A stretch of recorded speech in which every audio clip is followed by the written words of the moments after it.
Good morning. Welcome to the Board of Supervisors for our Election Day, November 7th Board of Supervisors meeting. Roberta, would you please call the roll? Thank you. Supervisor Long?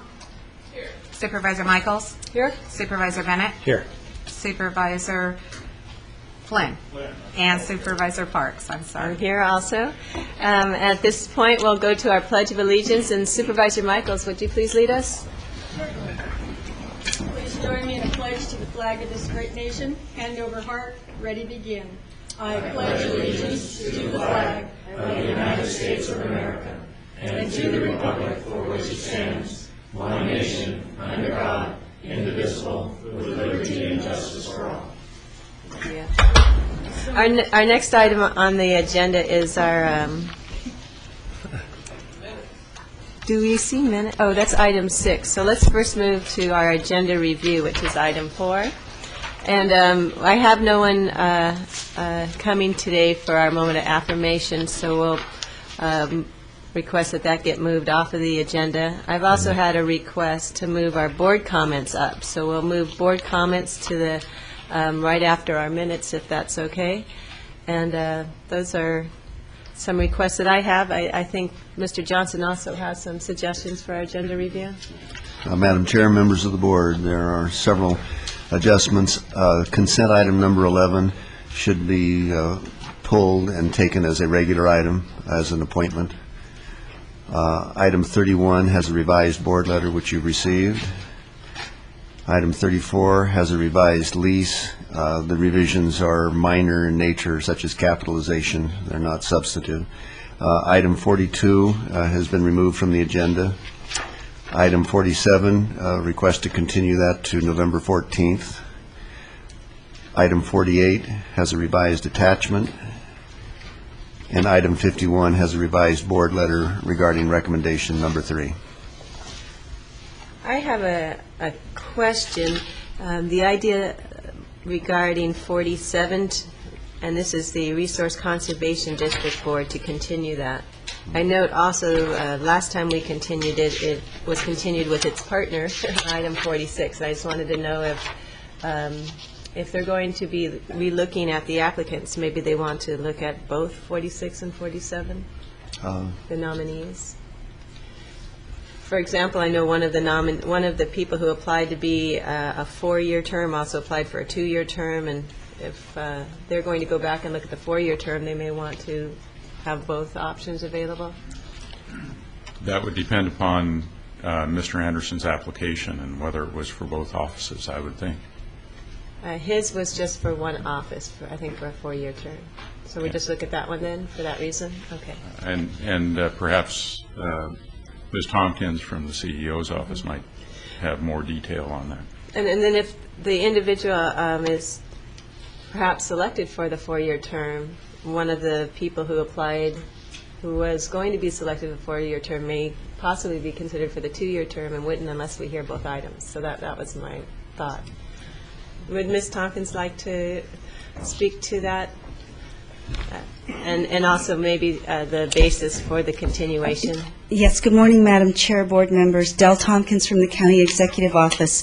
The item that we're asking for a continuance on, number 47, was to allow the panel to take a look at an application from Mr. Sean Anderson from Newbury Park, and that would be for the Division 3 vacancy.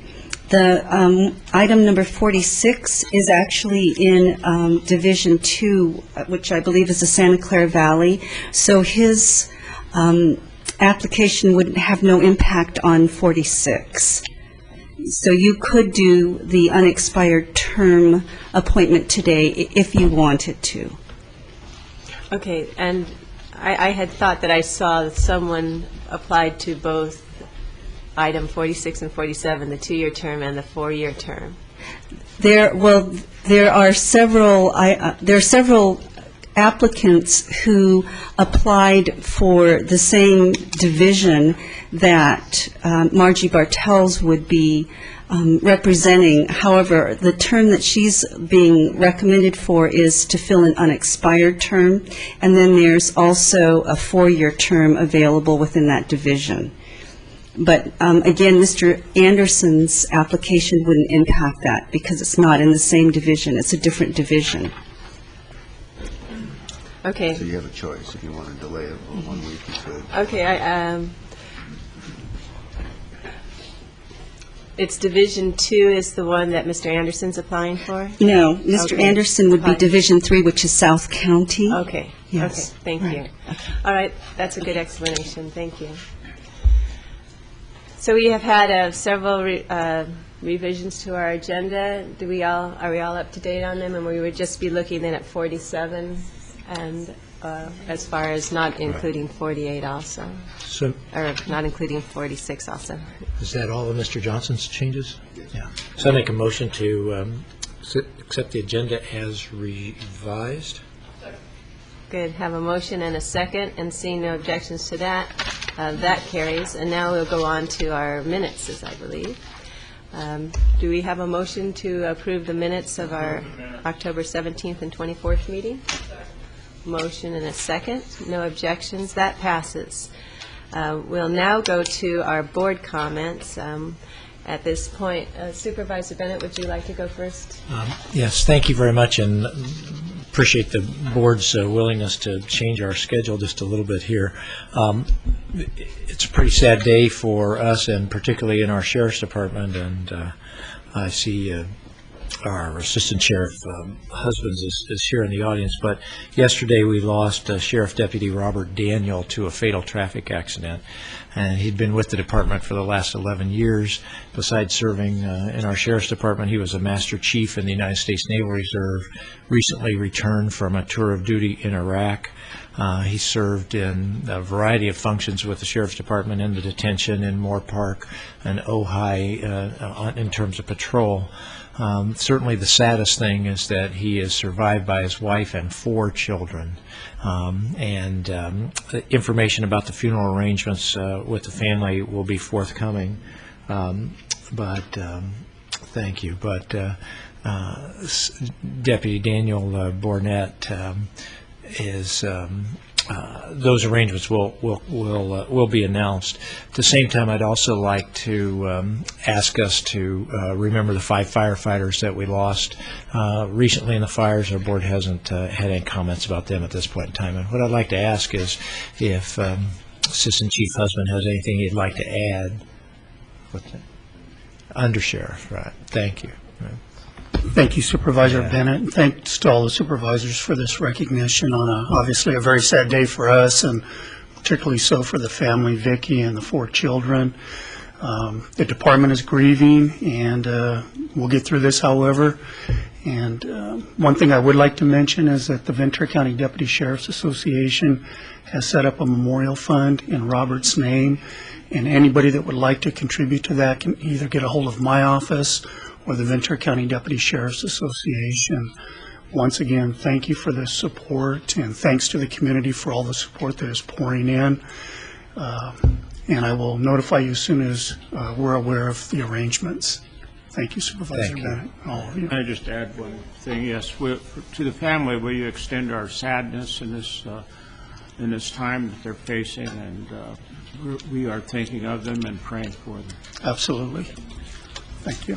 Yeah, I would also add that being a mother with 4 children about the same ages, and you know that the deputy would certainly want to see that they are taken care of, college funds, and I'm glad to see that there is a memorial fund that we can donate to, and our hearts are with the family. Thank you. Thank you. And the hallmark for Robert is obviously service and love. It wasn't just enough to be a deputy sheriff with the Ventura County Sheriff's Department, but he also served his country 2 tours in Iraq and recently returned after a couple of months. And that's all he thought about was his family and serving the community and serving our nation. Thank you. Wonderful addition to our community and a terrible loss. Thank you for joining us, Craig. Would Supervisor Michaels like to go with board comments?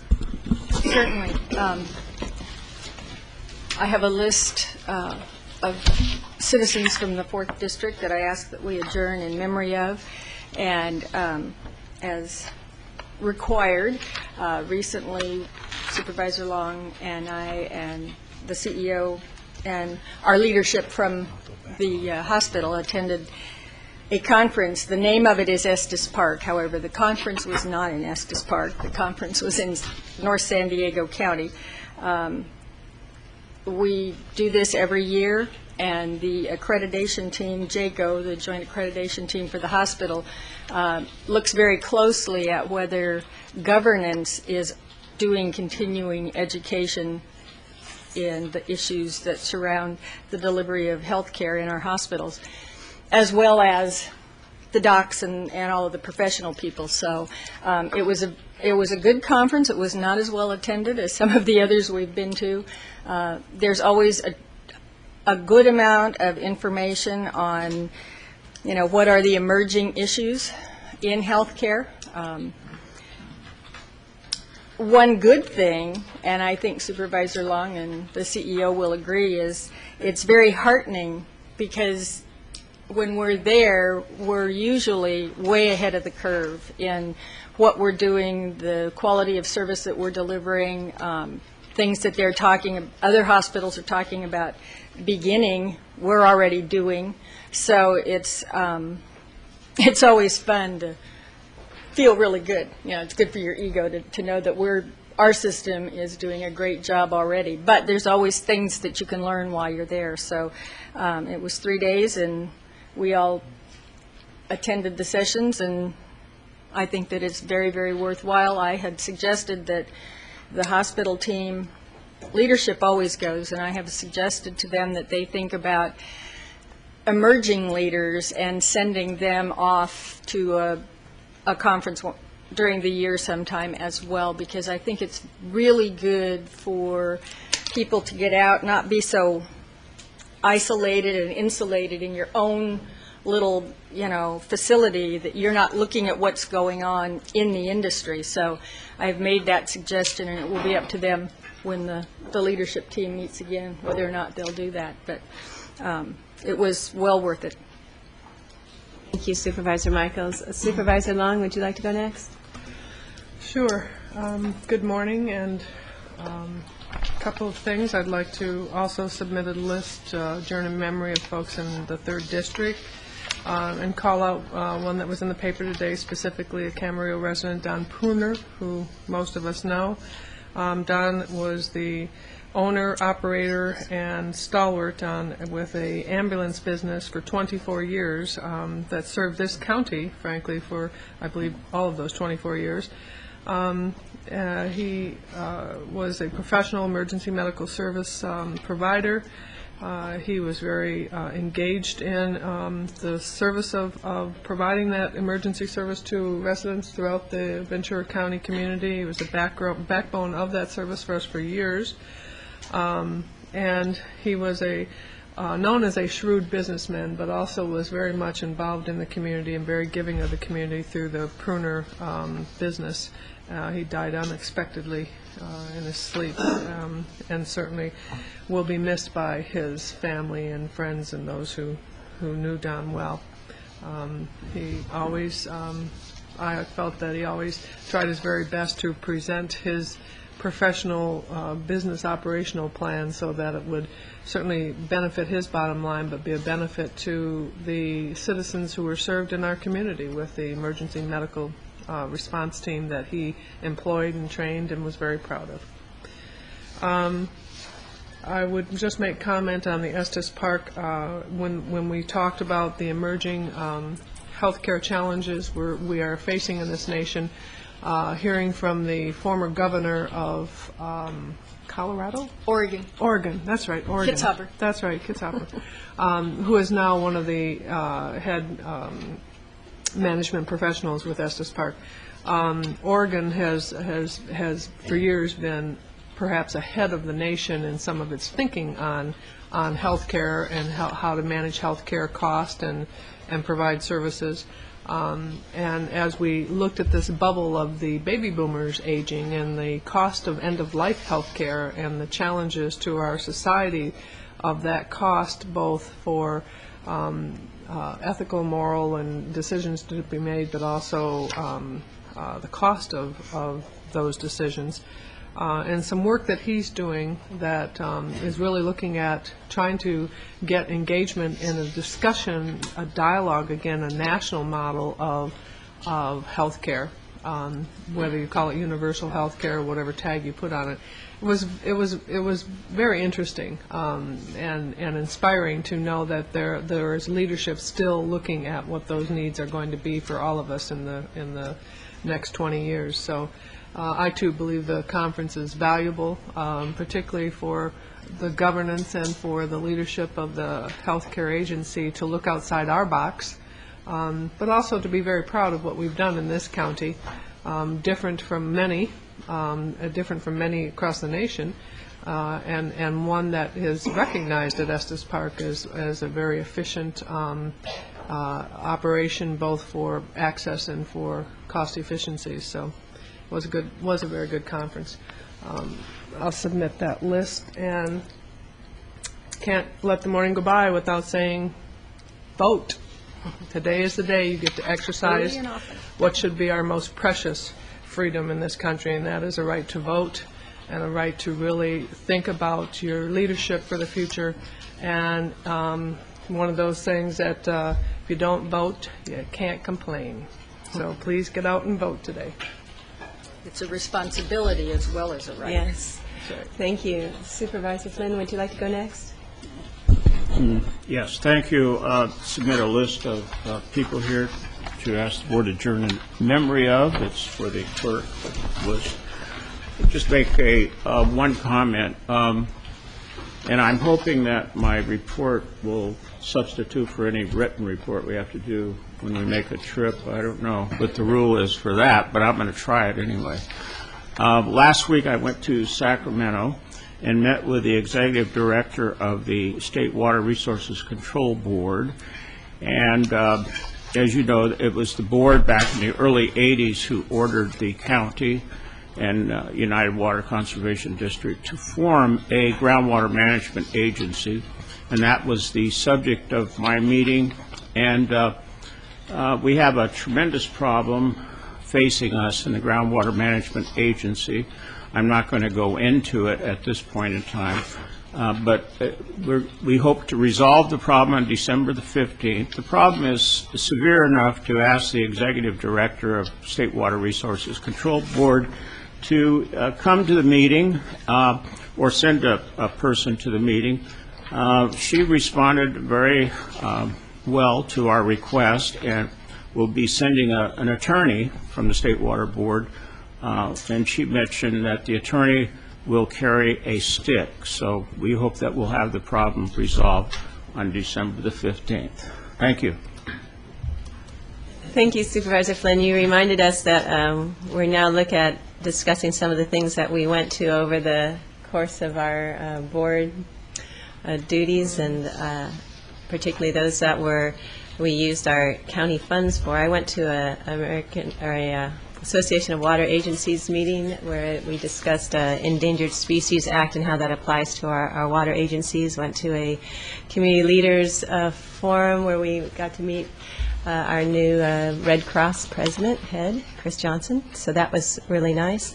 And I also went to a Many Mansions Bowls of Hope, which is at Calamegas Ranch, and had about 300 people plus there. And it was really nice to see so many people there and coming out for a good cause to bring some funds for our housing agency out there that provides a lot of housing for low-income and very low-income individuals. I also wanted to ask that we close our meeting in honor of the people on this list, and I'd like to call out a couple of them. We had a very distinguished member of our community pass away the last week, and this is Raymond Olson. He was the past president of Cal Lutheran University, and as well as one of our leaders that brought the Civic Arts Plaza theaters to Thousand Oaks, a very distinguished member, including the father of Eloise Cohen and her husband Chuck Cohen. Also in our community, we lost Eugene Emery King, and he is the husband of Irene King, and he passed away suddenly, but lived a good, I believe, 81 years, and he will be sorely missed. I'd also, echoing Supervisor Long's comments, just pointing out it is Election Day, and one of the reasons we have election in November, one of those little trivia facts, was that back in the day, everybody was farmers out in America, and as a result of that, most of the farmers and rural workers were able to travel to the polls in November because that was the best month for them, and that's why we vote in November. Kind of unusual. With that, then, we'll go to Supervisor Bennett had a couple more, too, to add. I'd just like to ask the board to adjourn in memory of the people on this list, and appreciate the comments about voting today. Thank you. Our next item on our agenda, then, is our public comments, and I do believe I have a couple of public comment cards here. If I can find them. But under that are... Okay. While I look for the public comment cards, let's go to our consent agenda. And do we have a motion? Madam Chair, I'd like to ask that item 18 be pulled just for some discussion, but other than that, move the consent agenda. Second. We're going to move the consent agenda, pulling item 18 for discussion, and 11 did get moved to our regular calendar. So we have a motion and a second on all the other items. Seeing no objection, that passes. And now we'll do 18 separately. And Supervisor Long? Well, I wanted to pull this, and I know Butch is busy. I talked with Mr. Britt yesterday about this. One, because if you look at what the costs have gone for doing this project,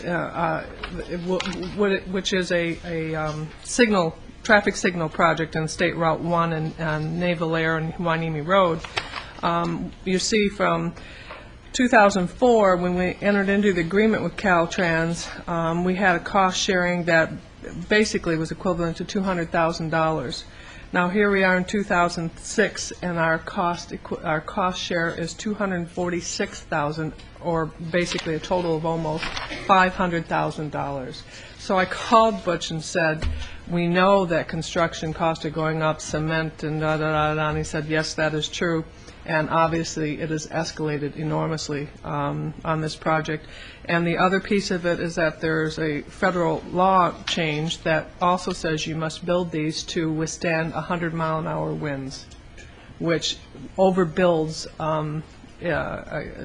projects like this in some cases. Like, I don't know the last time this county's had 100-mile-an-hour winds. I can certainly see the sense of it in hurricane country, hurricane states, but it just got my attention, and I thought that we should, one of the things I would say publicly is so the public knows that these costs are coming to us at the local level, and this really raised our share costs in our state and our funds that are being used for it.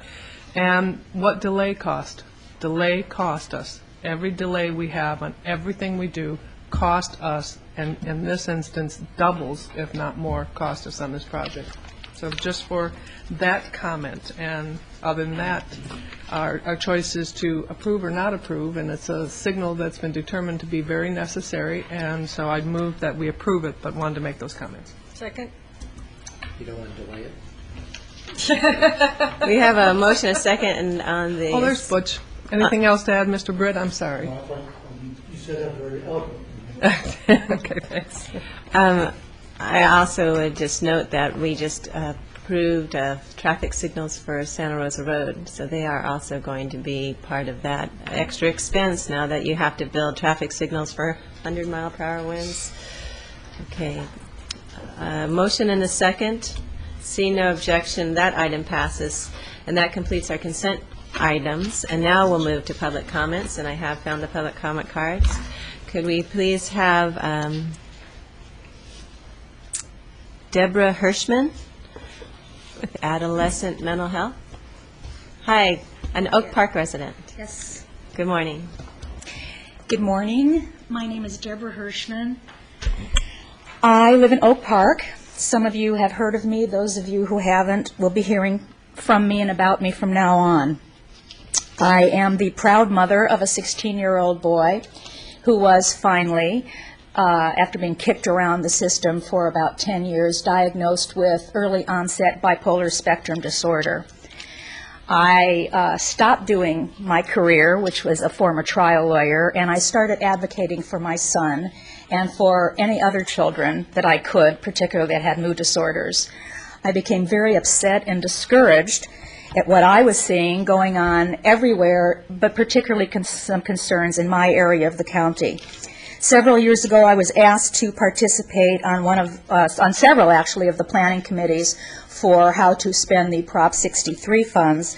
My concerns then were the area of the county where I live, where nobody seems to realize that we are there, that we even have a separate area code, and that where, if we can get the information to call the 211 line, we're routed into LA County.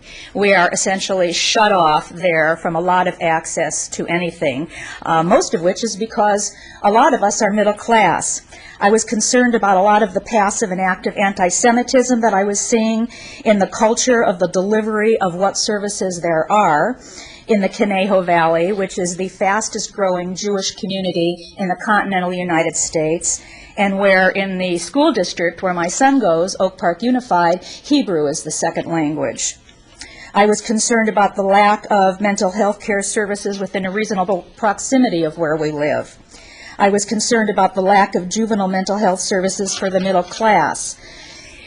The rich can afford to take their children and put them anywhere they want. The poor can get the services that they need.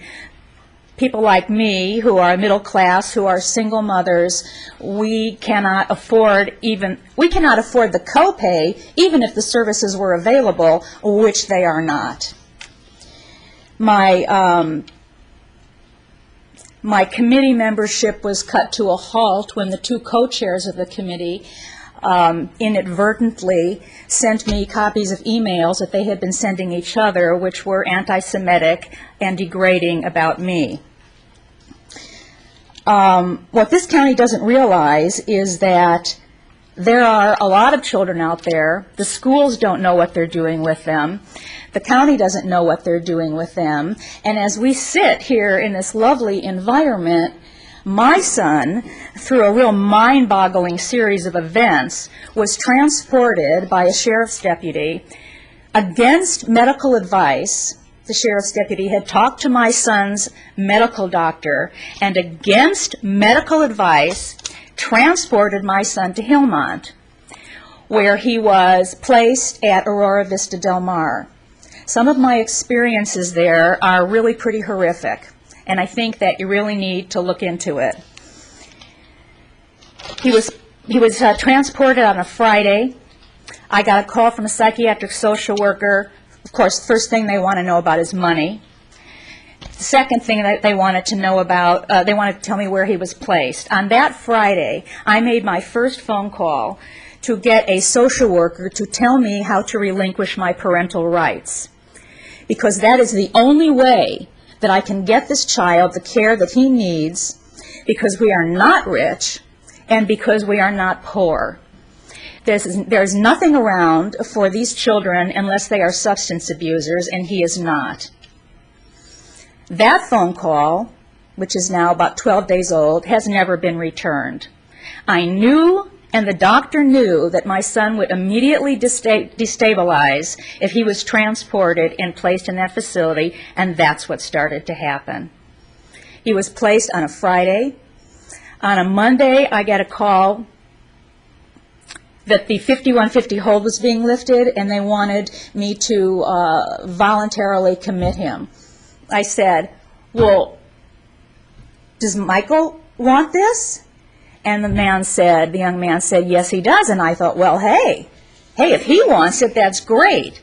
What I found out later is that he didn't want it. He had no say in it, obviously. I asked that young man again that I wanted to speak to a social worker, and I told him that the conference we had that afternoon, my son's doctors wanted to be involved in. How could we get them involved? He said he'd call me back. Of course, he never did. And of course, my son's doctors were never involved with the social worker that I talked to at Aurora Vista Del Mar. Ms. Hirschman? What? I appreciate you coming, and that your time is up, but I would like to ask you also if you can come to the Mental Health Board. Members there actually go out to the facilities and look at them. I'd also request if you could share those emails with me so that I can look at them. There should be absolutely no anti-Semitism coming out of our government, so I would very much appreciate that. You and I have already spoken about that several years ago. I would like to see those emails if I could, if you have them. And I would ask that you come to the Mental Health Board because they focus on this too, if you can. I'll be back next week to finish my story. Thank you very much. Our next speaker is Mr. Carol Dean Williams.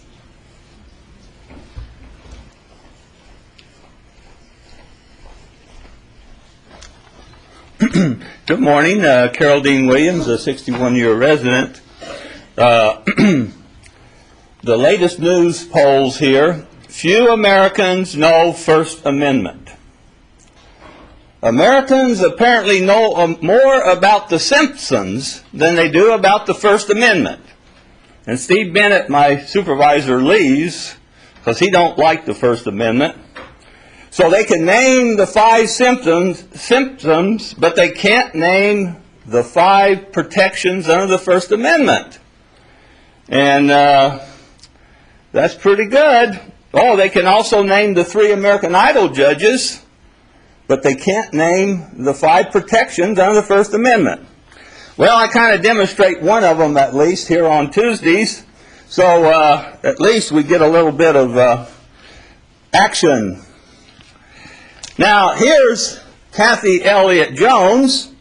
Now, she has a dual role here. She's on your campaign finance committee. I don't know why she's on. Well, Mr. Bennett appointed her. She's a useless, incompetent commissioner. But here she is. And my criticism is Captain Norris of the Sheriff's Department, instead of arresting her, he's over there gawking around with one handcuff on one hand and the other hand flying up like that. He's not doing his job properly. And then the next scene, if he'd have done his job properly, it might have saved a few bruises. But the next scene has the female deputy pushing her head in the concrete. Pushing her head in the concrete. And now these 2 big brutes here, and the one female deputy, this little 120-pound Ojai citizen here. But wait till you see the bruises. Look at those bruises, 6 inches long. Look at those bruises. Dell Thompson just about fainted back there. And she has to appear at the commission meetings, which should be coming up really shortly. Look at those bruises on this 120-pound woman. Now, she's charged. Now, do you think Greg Totten's going to charge her? Do you think Greg Totten's going to prosecute her? What do you think there? She has county connections. Well, my Steve Bennett, he always runs. He calls himself a champion, and then he puts his tail between his legs and runs out to the other room. Now, listen what Steve Bennett said. And listen what Steve Bennett convinced this board to do. Quote, Steve knows money is corrupting local politics and eroding public confidence in elected officials. Do you know how much money P6 committee has collected for something that the voters want to support public safety? They've collected over $250,000 plus. You don't even spend that for a supervisor's race. If it's so good, why don't the public just eat it up like ice cream? Corrupting our politics, and Steve Bennett supports it. But he talked you supervisors in passing this campaign ordinance that favors the incumbent to just stay in office. So why should we vote? Why should we vote when you people pass a campaign ordinance that is so ridiculous, so incompetent? Well, Hebrew. I'm glad to hear that Hebrew is the second language at Oak Park. Because in Hebrew, in Numbers 22:28, and the Lord opened the mouth of the ass. Well, here's a picture of 2 asses. This is our city manager of Ventura and our Ventura County Star reporter, Kevin Cleric. Is Kathleen Wilson in the audience? Here's the city manager buying off the Ventura County Star. They won't print what happened at the city council meetings. They have lunch together. He buys him lunch. He won't print it. He won't print it. Well, I emailed these people. Mr. Cole was selected the corrupt public official and going to Washington, D.C. with Mississippi Governor Barber, Bill Purcell, mayor of Nashville. Mr. Williams, your time is up. Thank you for attending. We'll see I you can't next finish time. my sentence? Well, I did let you go over already. Thank you, though. And now we'll move on to our regular schedule agenda, and our first item on that agenda is item 34. This is a Ninth Amendment to the Channel Islands Harbor lease with some minor revisions like capitalization. Good morning, Ms. Krieger. Good morning, members of the board. Mr. Johnston, Lynn Krieger from the Harbor Department. We actually have two items that go in tandem here. Items 34 and 35 both have to do with harbor landing. We separated them for two reasons. One is for easier tracking for the board. One is contingent on the other. And secondly, for easier tracking for the next 40 years of the lease, to be frank. We're trying to keep our records so that it's easy to find out what happened. The first item that's here is the Ninth Amendment to the lease. This is a refinancing for harbor landing. Normally our refinancings are very straightforward. This one is a little different because we are amending the lease to incorporate, this is one of the few leases that is not a new lease. So as we go through various questions from this lessee, we're asking that the new provisions from the new boilerplate lease be added. This is an entire replacement of the lending provisions in the lease. Previously, there was no lending limit. This establishes the county's 70% limit on lending. In this particular case, which is unusual, it does allow the lessee to take some cash out when he does this refinancing, only because when he first bought the property, it was in such poor condition that he was allowed only to take a 25% loan. So now he will be going to a standard loan. We have verified with invoices and canceled checks the $360,000 that is in exchange for the 3-year lease extension to allow the refinancing to occur. In fact, he turned in nearly $750,000 in capital expenditures. We qualified this $360,000 plus about another $100,000, and the remainder we felt was deferred maintenance and repair. But you can see that out of pocket, besides the purchase price and the expenditures, for a difficult property, this lessee is trying to spend money and bring it back. So we would ask your approval of this Ninth Amendment. The only other provision that has been discussed with the board that's different in this one is new, is on in Section 2C of the amendment, and it does allow for the staff, for the director with concurrence of CEO and county council, to set a lower restaurant rent for a period less than 3 years if that's required to bring in a higher quality tenant. I just want to make sure the public understands that that provision is there. Thank you. Did you have a comment, Supervisor Flynn? That's a step in the right direction, but if we look at harbor landing for the last several years, the sub-lessees have had a horrible time there. I don't know how many have been forced to leave, but I can cite two of them. One left there who had a restaurant and put the restaurant near 5th and Victoria, and it's doing fine. He just couldn't make it at the harbor. The other one ran the little store there, kind of like a convenience store. He couldn't make it either. Then if you go inside the restaurant portion, the first restaurant I mentioned was outside of the concentrated area that sells food. So many have left there. And my question is this the time that we can perhaps try to fix the issue so that sub-lessees can stay in this particular business, which is located on the west side of the harbor? I'm sure all of you have been there before, but it struggled and struggled and struggled. And I hope that we can address that.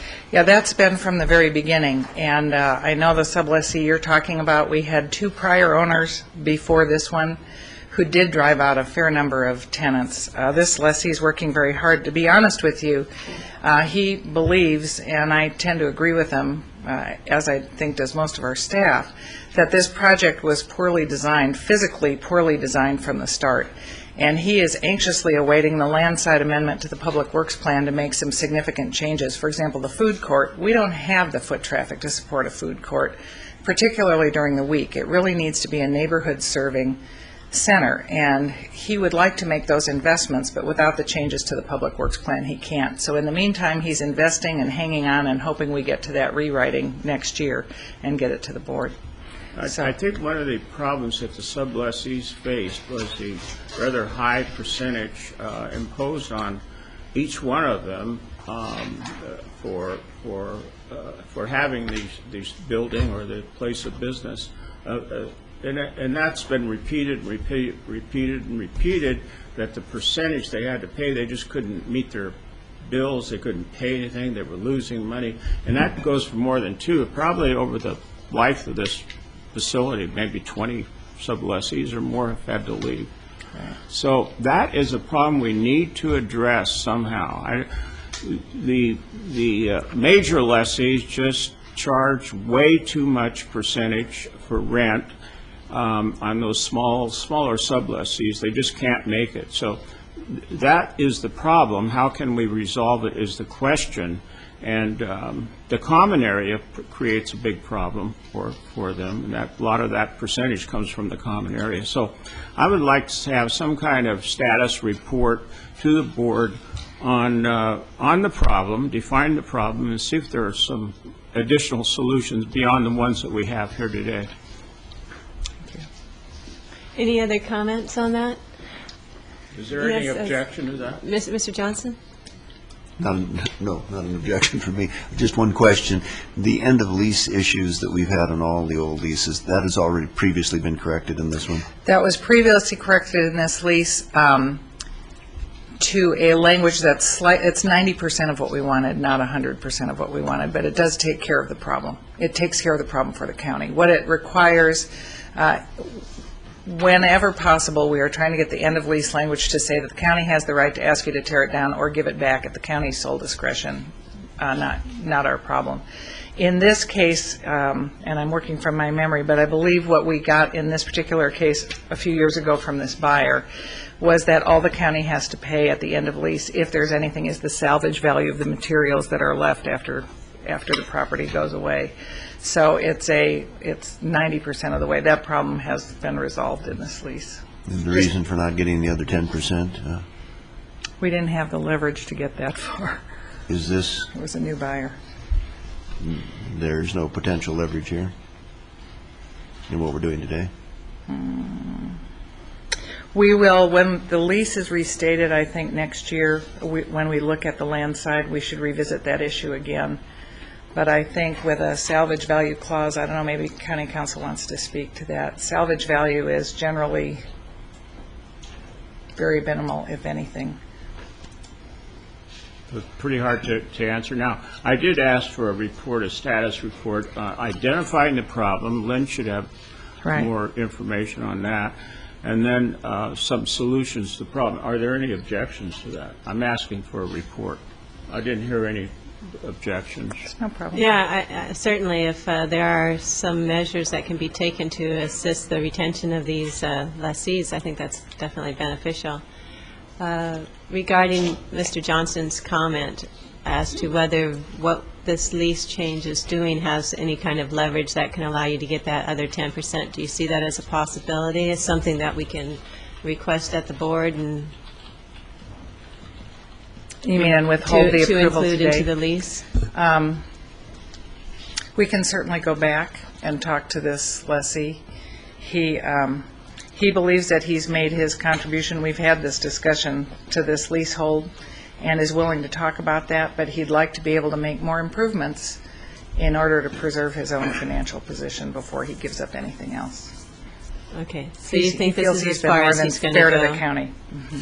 The businesses there haven't been, most of them have flopped over time, but there's one that really grew quite greatly, and that was the one that where people, kind of a club, came from Los Angeles, someplace in L.A., and they love to drink beer. And I think that's still going on, is it?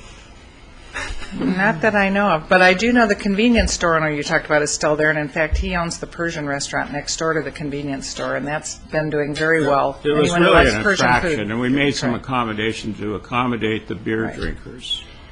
Yeah, I think that's not there, but I'm not positive. Okay.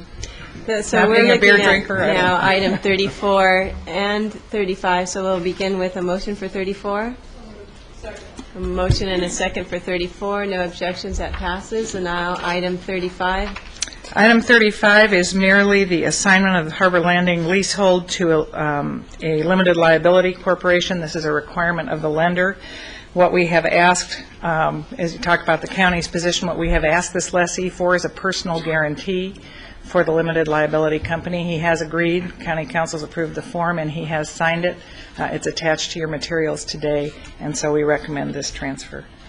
Thank you. Are there any comments? We have a motion and a second, and seeing no objections, then that passes also. Chair Parks, Yes. the Auditor Controller would like to go on record to say neither of these two items, that this office did not receive the 10 working days review time.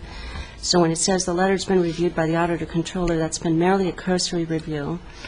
We have a number of other items that we did not get the 10 days working review time for Okay, board and items. if you would point those out, we'll let the record reflect the fact that the Auditor Controller did not have an Items opportunity to review it. Does that sound 12, good? 14, 17, 21, 23, 24, 30, 34, 35, 40, 42, 43, 44, 45, and 51. If you'd make that a list and provide that to the clerk, we'll have the I'll be record. happy to do If no that. one minds, we'll have the record reflect that. Thank you.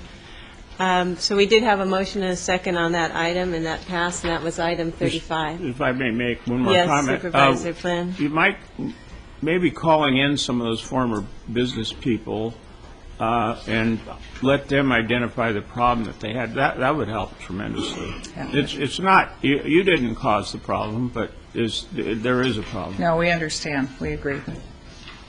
Thank you, Ms. Thank you. Krieger. We did go ahead and take item 11 out of our consent calendar, and moved it to our regular calendar, so this would be a good opportunity to go ahead and have item 11, and this is regarding appointment to the Tobacco Tax Allocation Committee.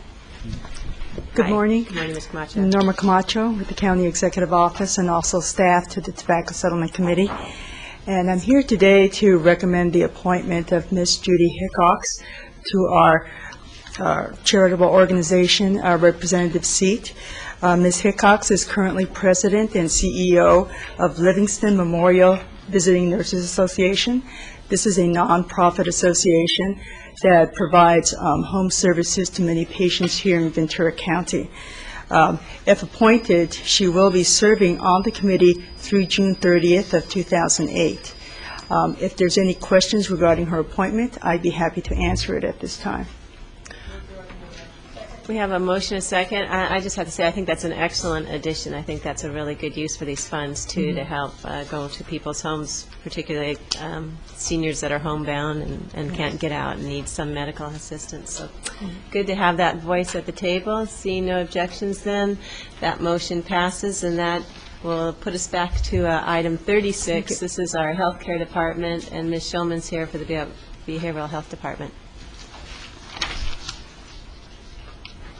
Good morning. Good morning, Chair Park, Supervisors, Mr. Johnson. The item before you today is to ratify and approve our annual contract with Casa Pacifica for mental health services.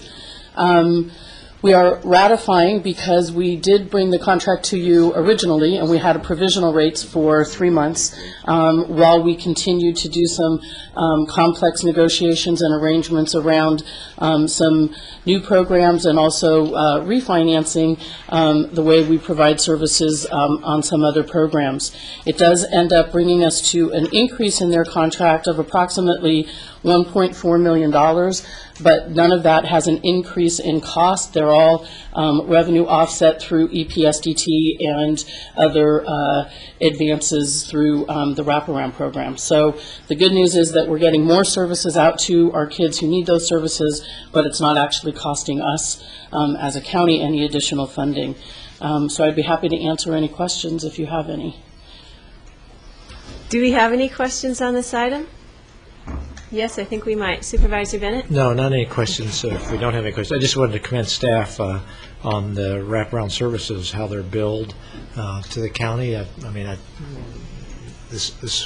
That whole approach has really been very effective and helps us leverage and certainly helps the clients out. So just my compliments.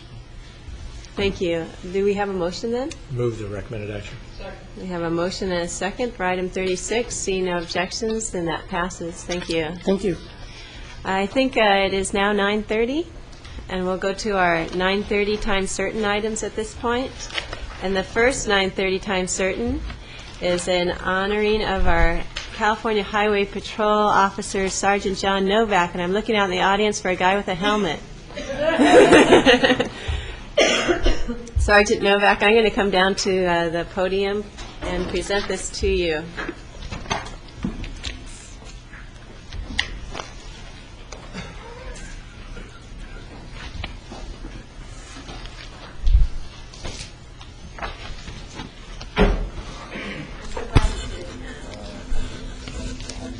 Sure. This is a very special individual who was with the California Highway Patrol to the last second that he could before he had to retire. And I see Commander Cliff Williams is here too. This is a resolution of the Board of Supervisors of Ventura County honoring California Highway Patrol Sergeant John Novak for his outstanding service. And it reads, whereas Sergeant John Novak, a resident of Ventura County, has served with distinction as a member of the CHP for 37 years from 1969 until November 2006. And whereas Sergeant Novak fulfilled his duties to safeguard and advance the common good with an uncommon measure of dedication and expertise, to become the most tenured sergeant in the state of California, the consummate CHP motorcycle officer, and a CHP icon.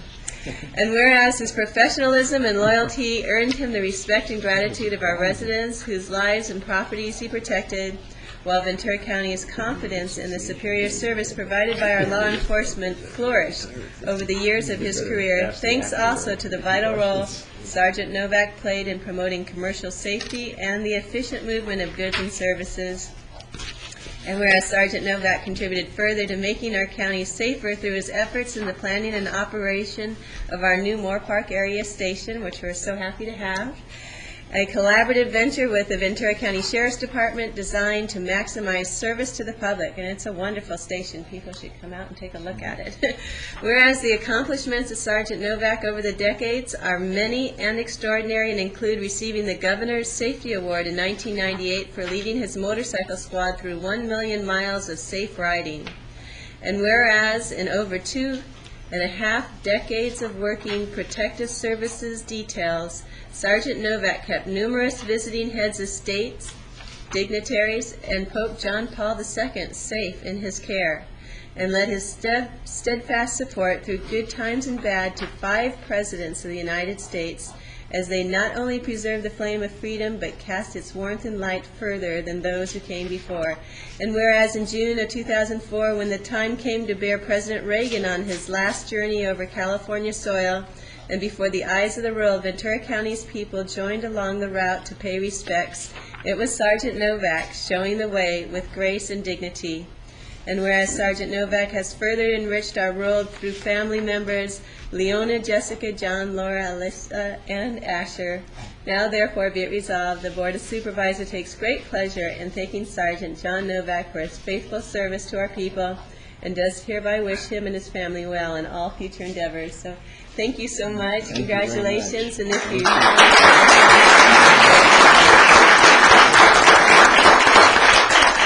Well, thank you. Thank you very much. This is really a thrill for me to be honored like this. It's been a stellar career, and one of those types of careers where when you can count on one hand the amount of bad days you've had in 37-plus years, I consider that a fantastic career. So anybody in the audience who wants an application for the California Highway Patrol, now's the time to do it. We're recruiting. So, thank you again.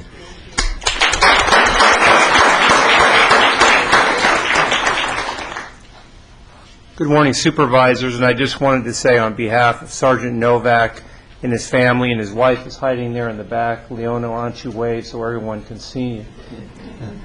I want to express my heartfelt appreciation to the supervisors and to Supervisor Parks for honoring Sergeant Novak. As I said at his retirement party last Friday night, it's quite an accomplishment to get on the highway patrol because of the strict standards. It's amazing, given the dangers of the job, to make it to retirement, and it's spectacular to make it all the way to age 60. And I went on the CHP's website and I counted how many officers have perished since Sergeant Novak came on in January of 1969, and it was 96 officers who have gone. So it's quite a tribute for Sergeant Novak to be here nice and healthy and making it safely to 60, and I applaud his service to the citizens and to our office. He's made a great impact.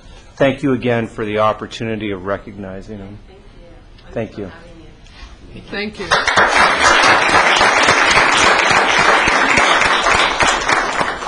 You're right off into the sunset. Yeah.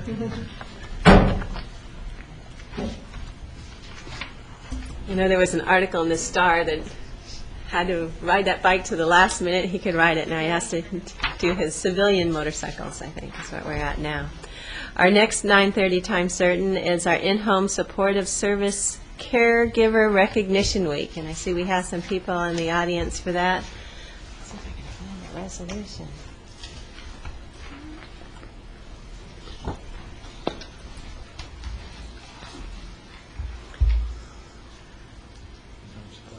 The in-home support service resolution, is that might be in one of those piles at the bottom? Yes. Okay, great.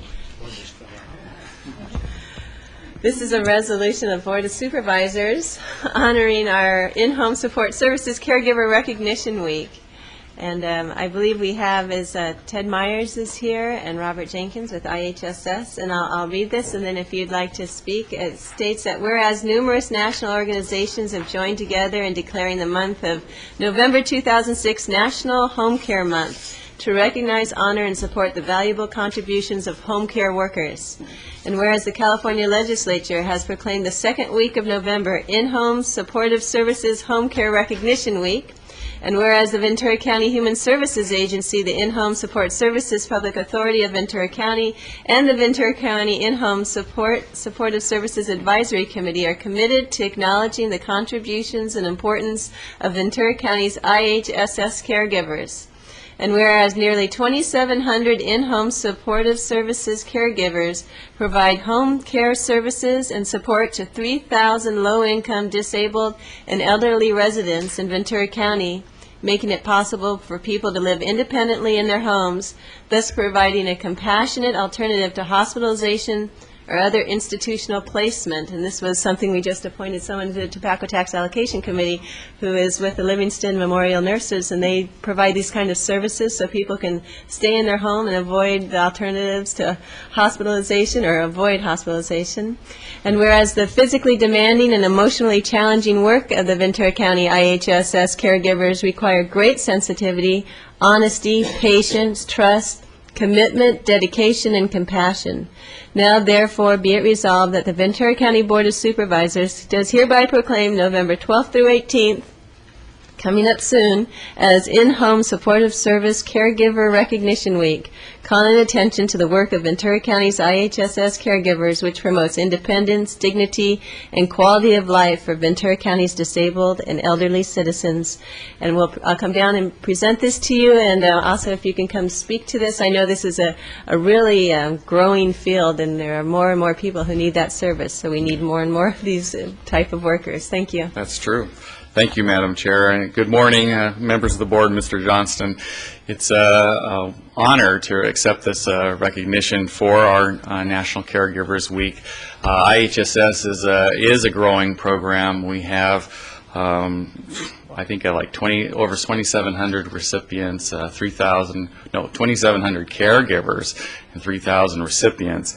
Most elders would like to stay in their homes. 90% surveys show would like to stay in their homes. It has a salutary, healthful benefit for seniors to be able to do so. It's a tremendous program that we have in Ventura County, funded primarily by the state, but also by our county. Home care promotes independence, healthful living.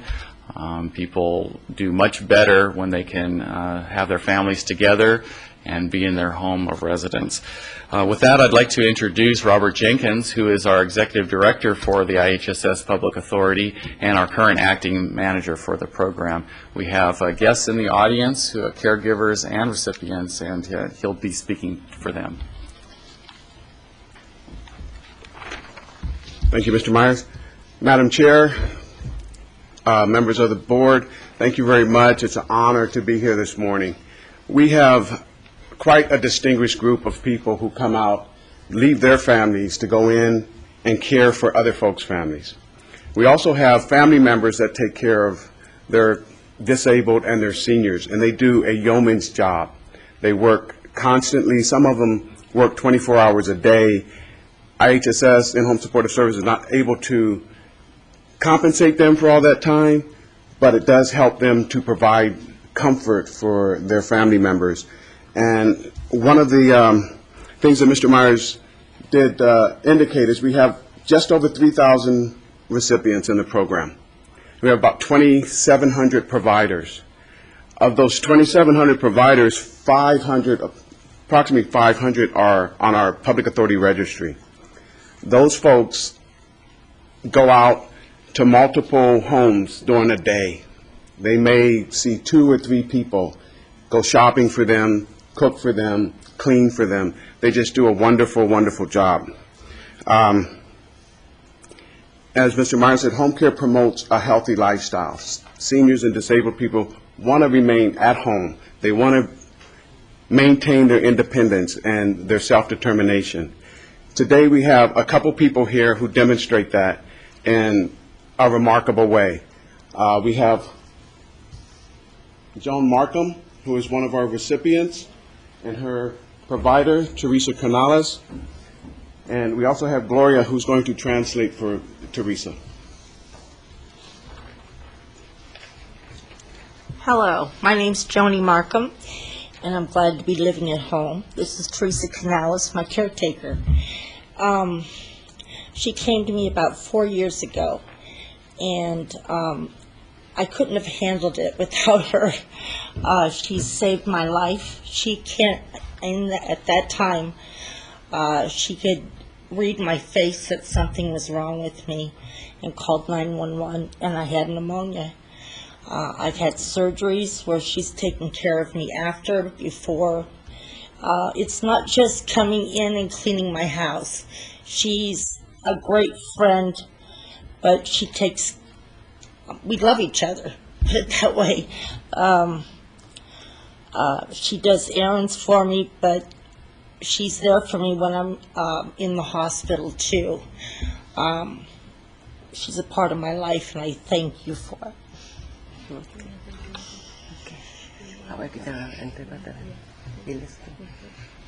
My name is Teresa Canales.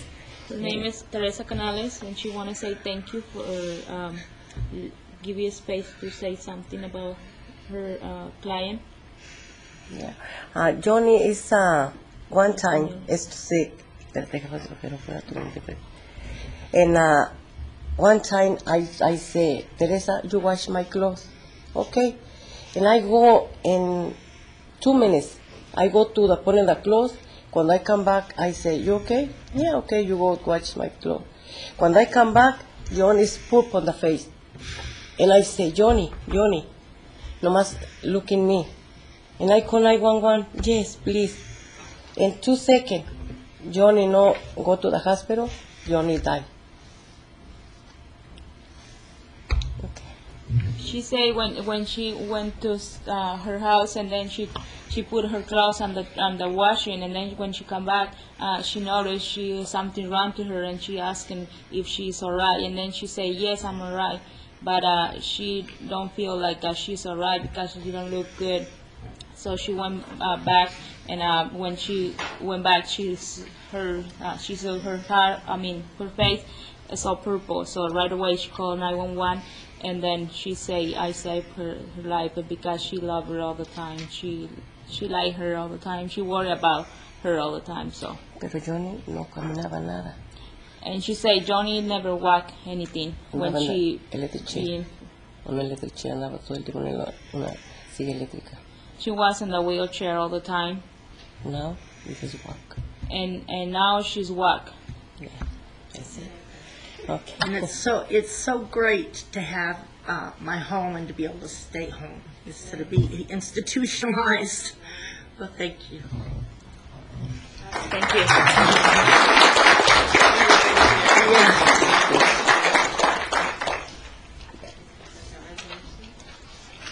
Can I just ask for all the providers to please stand and be recognized?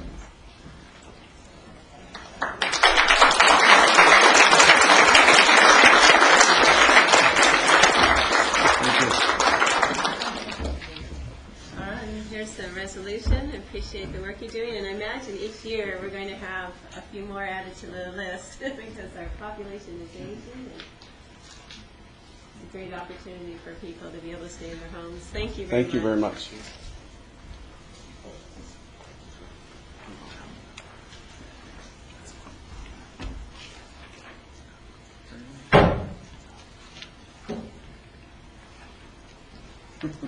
And I believe the next item on our agenda, Mr. Myers is going to assist us with too.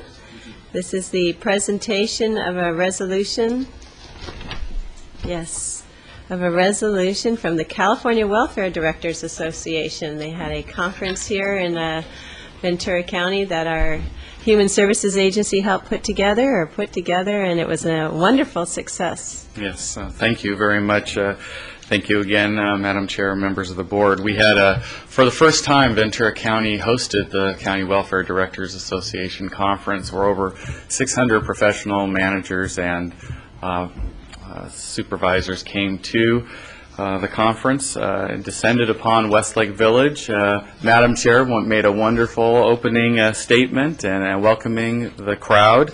It was over three days in Westlake at the Hyatt there. It turned out that was kind of the largest venue that we had for assembling such a group.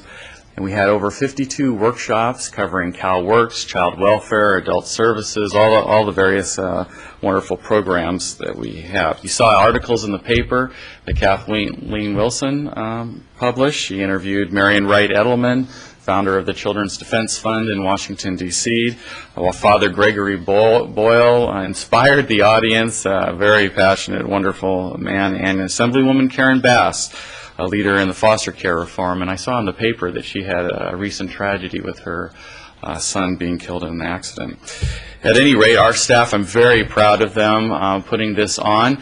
They are some of them are dressed in our Hawaiian shirts there. That way the attendees could know where to go. We were able to leverage the Pepperdine conference facilities there, and that was how we were able to handle so many workshops. We engaged 60-plus employees who put on this conference, and about 90% of the planning and all the logistics was handled by us in partnership with UC Davis. So it was a great honor. It was a coup for Ventura County. We had a nice little harbor cruise for the directors, and kind of putzed around the harbor, and it was very nice. So we got a lot of kudos, and we did it very successfully, and I'm incredibly proud of my staff. So the association wanted to present you with their thank you for hosting. And it says all those whereases and wherefores. And it's your turn. Oh, it's my turn. I have to do it. Okay. Whereas the 80th annual conference, this is the 80th year of this association, the County Welfare Directors Association of California, was held in Ventura, California, and hosted by the Ventura County Human Services Agency. And whereas the Board of Supervisors of Ventura County are most generous in permitting personnel of the Ventura County Human Services Agency to promote a successful conference, and whereas Ventura County, with its countless cultural, educational, and entertaining resources, have provided the association's memberships and guests with a very productive annual conference that will long be remembered by all of those in attendance. Now, therefore, Be it resolved that the association's members and guests hereby express their appreciation to the Board of Supervisors of Ventura County for a pleasurable, productive, and memorable annual conference. Great. It was a wonderful conference. You had some good people, really good learning experience. Appreciate that. All right, thank you. Shoes on the other foot here. Thank you very much. Mr. Myers? Yes, sir. Just a question of if you were to note one particular item that came out of the conference for you, perhaps as an emerging trend or challenge, and not to put you on the spot, but... Well, I think both Supervisor in Parks and I noticed this overlap of our fields in methamphetamine. Methamphetamine is spreading almost like a disease, as it is a disease that's touching all our fields, whether it's law enforcement, mental health, healthcare, and social services delivery.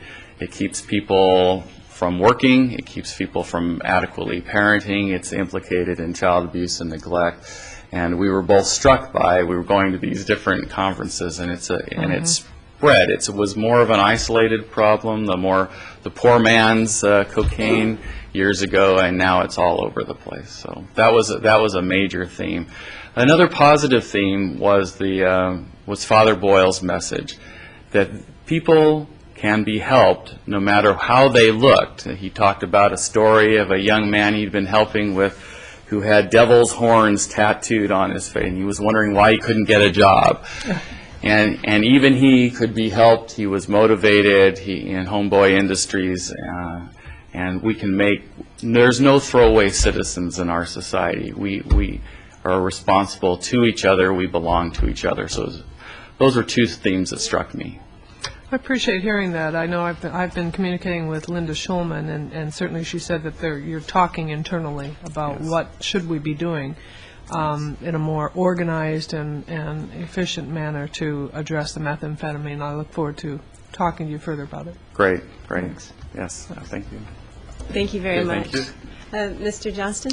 Ted, while you're here, I wanted to publicly recognize your efforts. If anybody's put on a conference like this, they know how much additional work it is and how easy it is to just sort of pass on the opportunity when it presents itself. So I wanted to thank you for that.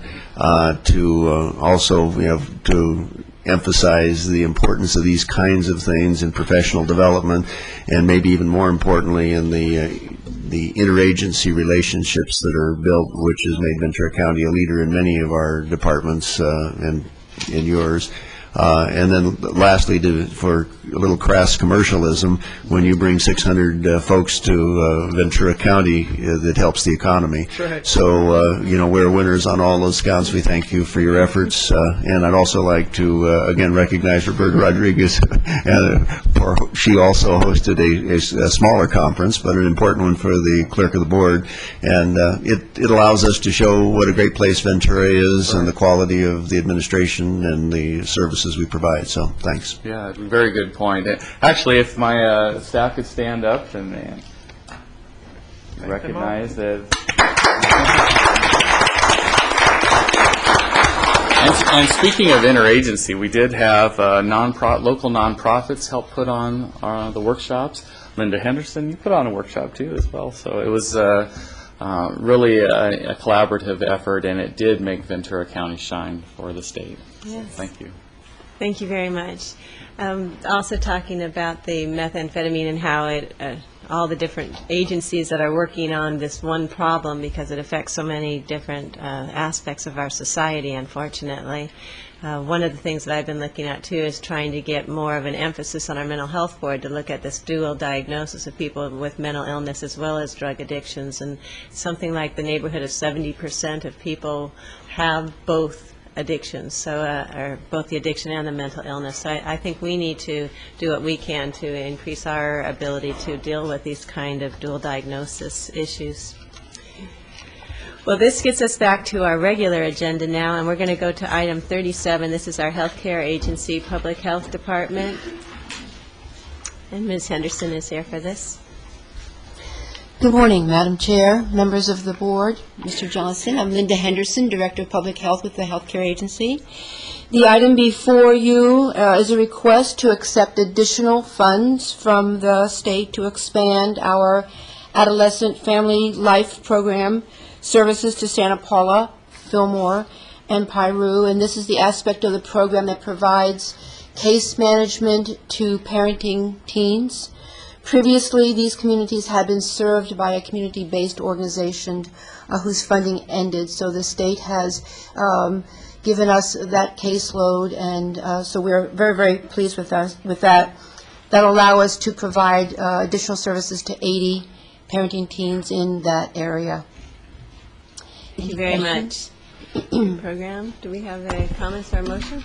A quick comment, just for your benefit. I went last week and had my flu shot at the public health facility in Simi Valley. It was scheduled twice during the day, and I went at the latter time. And it was a good experience, and the people there that were being helped and who were waiting to be helped, we're all very appreciative, and certainly the nurse and the rest of the staff were just great. So we're pretty lucky in this county to have the employees that we do have throughout the entire county, but also, and in my heart, the healthcare agency. So I just wanted you to know it was a good experience. Thank you and so I would much. move approval. Thank you. We have a Second, motion. and if I might comment, Yes. I've asked my staff, and I expect they'll be contacting you too. I'd like to sit down with you and explore a little more what can we do in the Santa Paula, Fillmore, Piru area on the high teen pregnancy rates. I know that City Impact has been Yes. serving in that community, but I'd like to get, making sure that we're not duplicating, but also engaging the community and the faith community in the community as best we can to really tackle this too. So I look forward to working with you. Very good. We would welcome that. Thank you very much. We do have a motion and a second, and seeing no objections, that passes. And now, item 38 is the ratification of, as I understand, a contract with the County Children's and Family First Commission. Yes, thank you.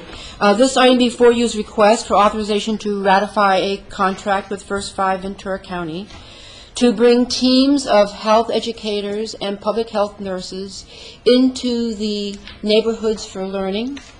The request for ratification is because of timing of when the request for proposal came and when the contract arrived. This is a pretty exciting project, and it plays on the success of the Every Family Counts program that we had with First Five, and this is kind of an extension with kind of a morphing into kind of a broader look at the NFLs. And our purpose, there are many purposes, but I'll name some. One is to increase the number of children between the ages of 0 and 5 who will get early screenings for developmental delays, and then to hook them into services quickly. That's one purpose. The other one is to provide nursing case management to children and families who have intensive medical and psychosocial needs.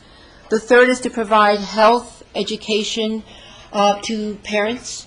And the last, and very important, is to bridge these children and families into quality services within the healthcare agency. So those are some of the purposes of this project.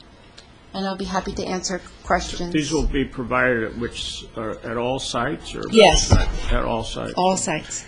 Yeah, I've visited these programs several times, and they're simply outstanding, I think. The entire program is probably represents an answer to problems we have later on with young people joining gangs and so forth. I think this is the place to put the emphasis. Thank you. Madam Chair. Yeah, Sorry, we were talking. if I could, the First Five Commission, this has been a significant change in sort of the way the First Five Commission has decided to staff and fund the Neighborhoods for Learning program, and I'm just pleased that we have a good, solid public health program with good public health nurses that could accept this contract and be able to do this. But this would be pretty exciting and interesting to see if it actually performs the way that it was designed to perform. Yes. So I look forward to watching this and look forward to those reports back. Thank you. With our Cares for Kids, it can also help us with more children in the system that don't have insurance. We just opened a facility for that in Simi Valley. I know you attended. Okay, so do we have a motion on this one? Second. We have a motion and a second, and seeing no objections, and that passes also. And we'll move on to our last item, no, our next to last item, item 39, with a grant approval. Okay, thank you. This item before you is within a new format. You've seen these requests before, but the state has gone to combining 3 of the funding streams for disaster preparedness, emergency preparedness within kind of one combined grant. So we come before you with a request to authorize for us to apply and accept the funding for disaster and emergency preparedness. Those 3 are the pandemic influenza preparedness, the second is the public health preparedness, and the third is hospital preparedness. So I'll be happy to answer any questions. Move approval. Motion and a second, seeing no objections, an important program, and that is approved. And then the last one for the Public Health Agency is with the Medical Center. Oh, okay, thank you. Let me, before you leave, let me thank you for the work that you're doing. It's really very, very important. I appreciate your steadiness with it. Thank you very much. Doing a great job. Thank you. And with our Ventura County Medical Center, we have an item before us regarding amendments to purchase order contracts. Good morning.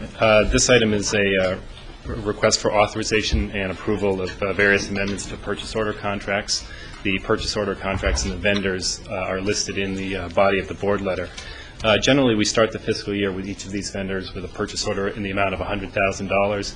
And then as we move into the fiscal year and operational and fiscal concerns become more evident, we amend the purchase order to fund the contract to the appropriate amount.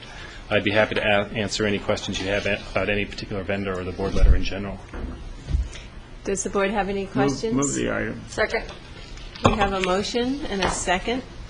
Thank you. I see no objection. That passes. Thank you very much.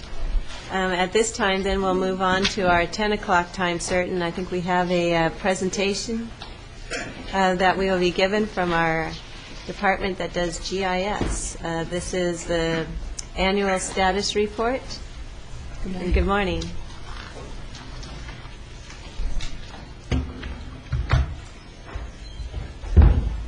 Good morning, Madam Chair, members of the board, Mr. Johnston.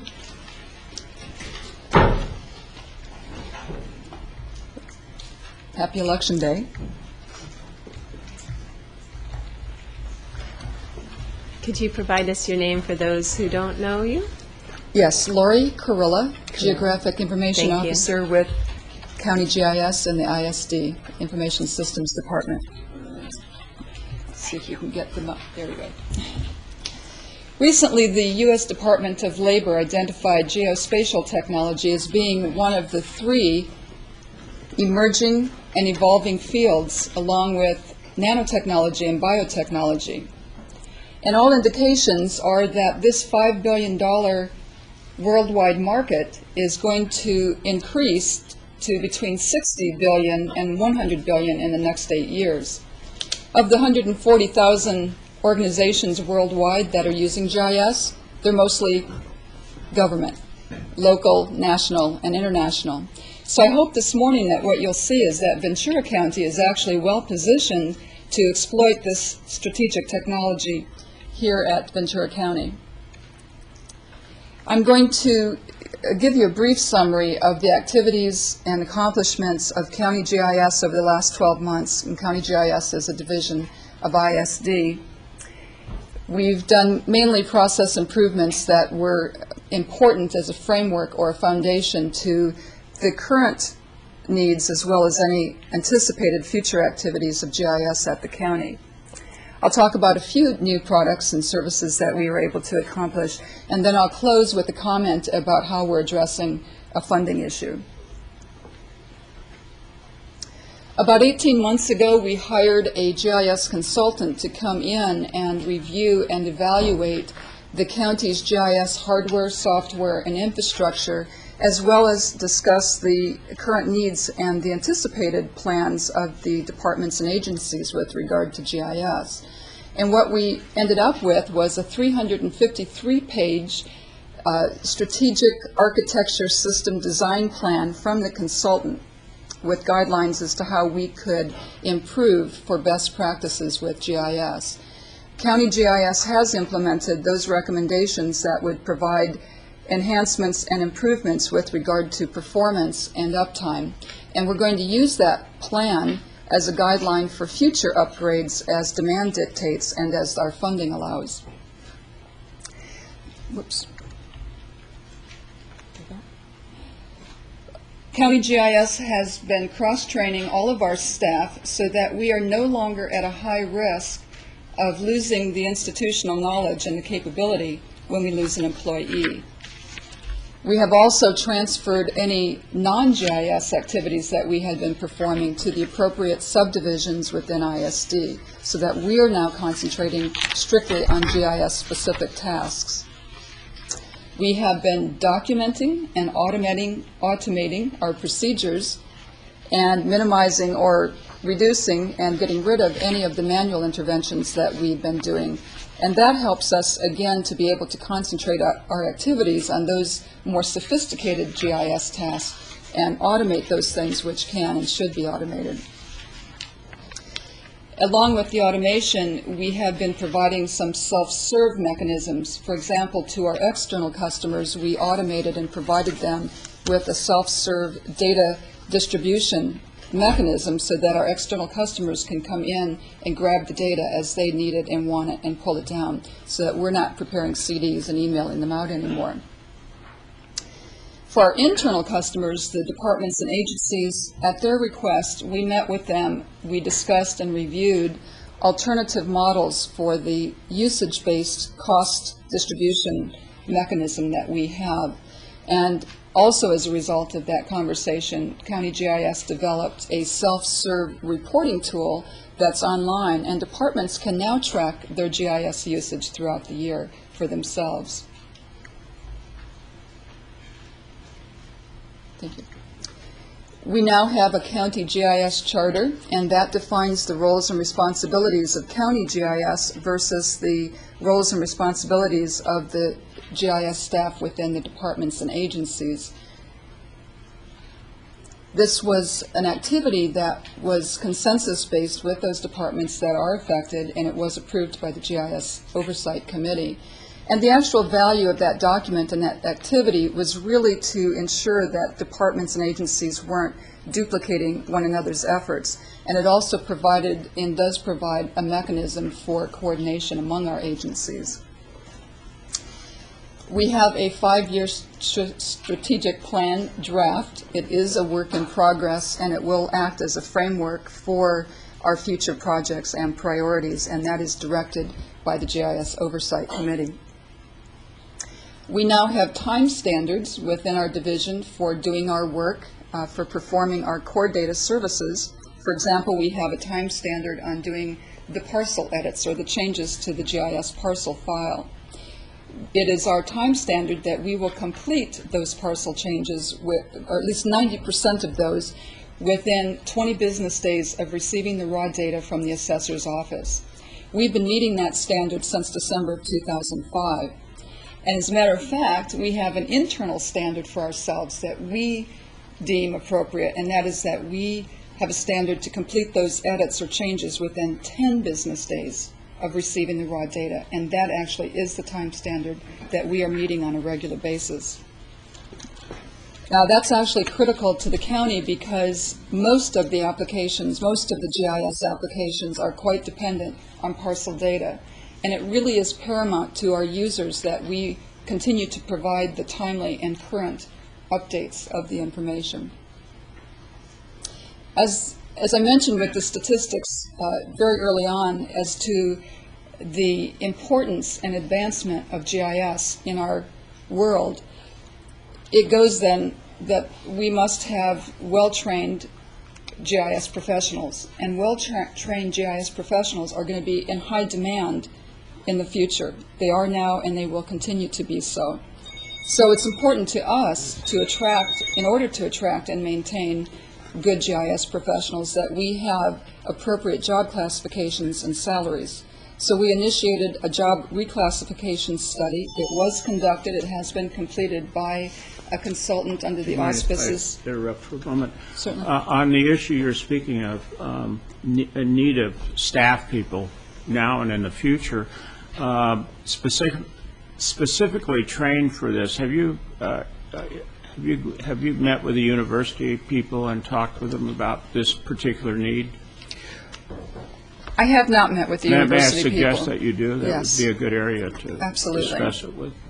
And very often we try to get interns from the university as well as from Ventura College to come in and do some understudy work with us and do some of the more basic work.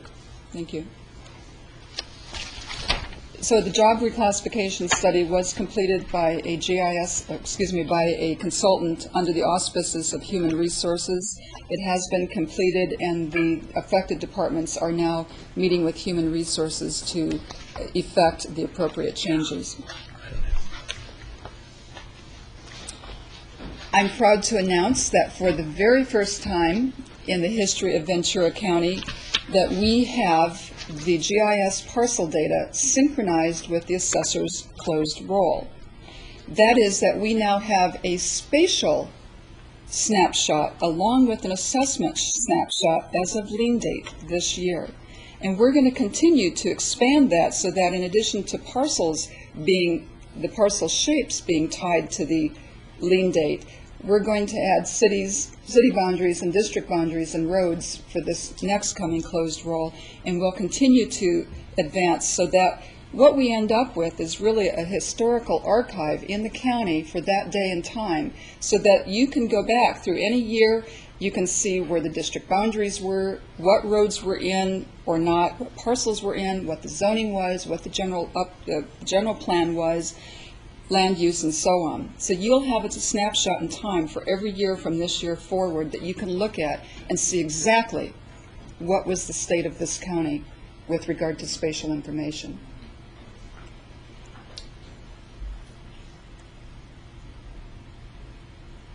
I'm also very excited about a new business venture.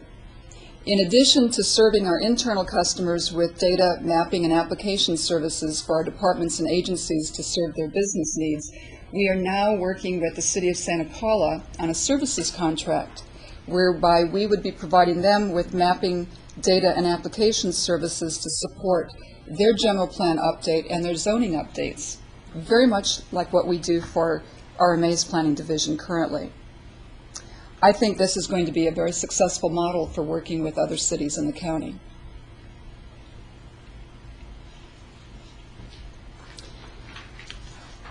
And it's clear to me that we are an essential resource to our community because this is a front page from the Ventura County Star, Sunday, October 8th. And on a time and materials basis, we provided a number of mapping products to the Ventura County Star in support of the research that they were doing on Proposition 83. And there are actually a number of pages in this particular newspaper with our map products that we produced. I think that's very useful. Do they pay for the maps? Yes, they did, time and materials.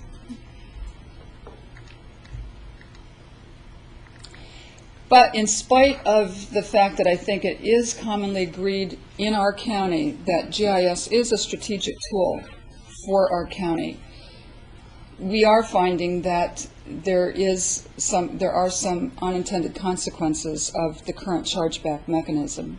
What we're seeing is that many departments are actually curtailing their use of GIS in order to conserve their budget dollars. Our CIO and GIS Oversight Committee are working with the CEO in order to look at some alternative funding strategies that will promote the increased usage of GIS at the county and as a productivity tool. So I thank you for your time. I hope that you'll have an opportunity or your staff to attend some parts of GIS Day at the county tomorrow, as I think that's a terrific opportunity to see how the county really is using this technology to enhance their services as well as to increase productivity for their staff. I have a point. Yes, Supervisor. Public Works, for example, probably is a heavy user of this this activity and perhaps RMA planning and so forth. What about the social services? Are they using the information that you could get for them? Probably not to the extent that they could. Many of the departments will use the existing WebGIS applications that we have available that are somewhat generic, and so they may use those.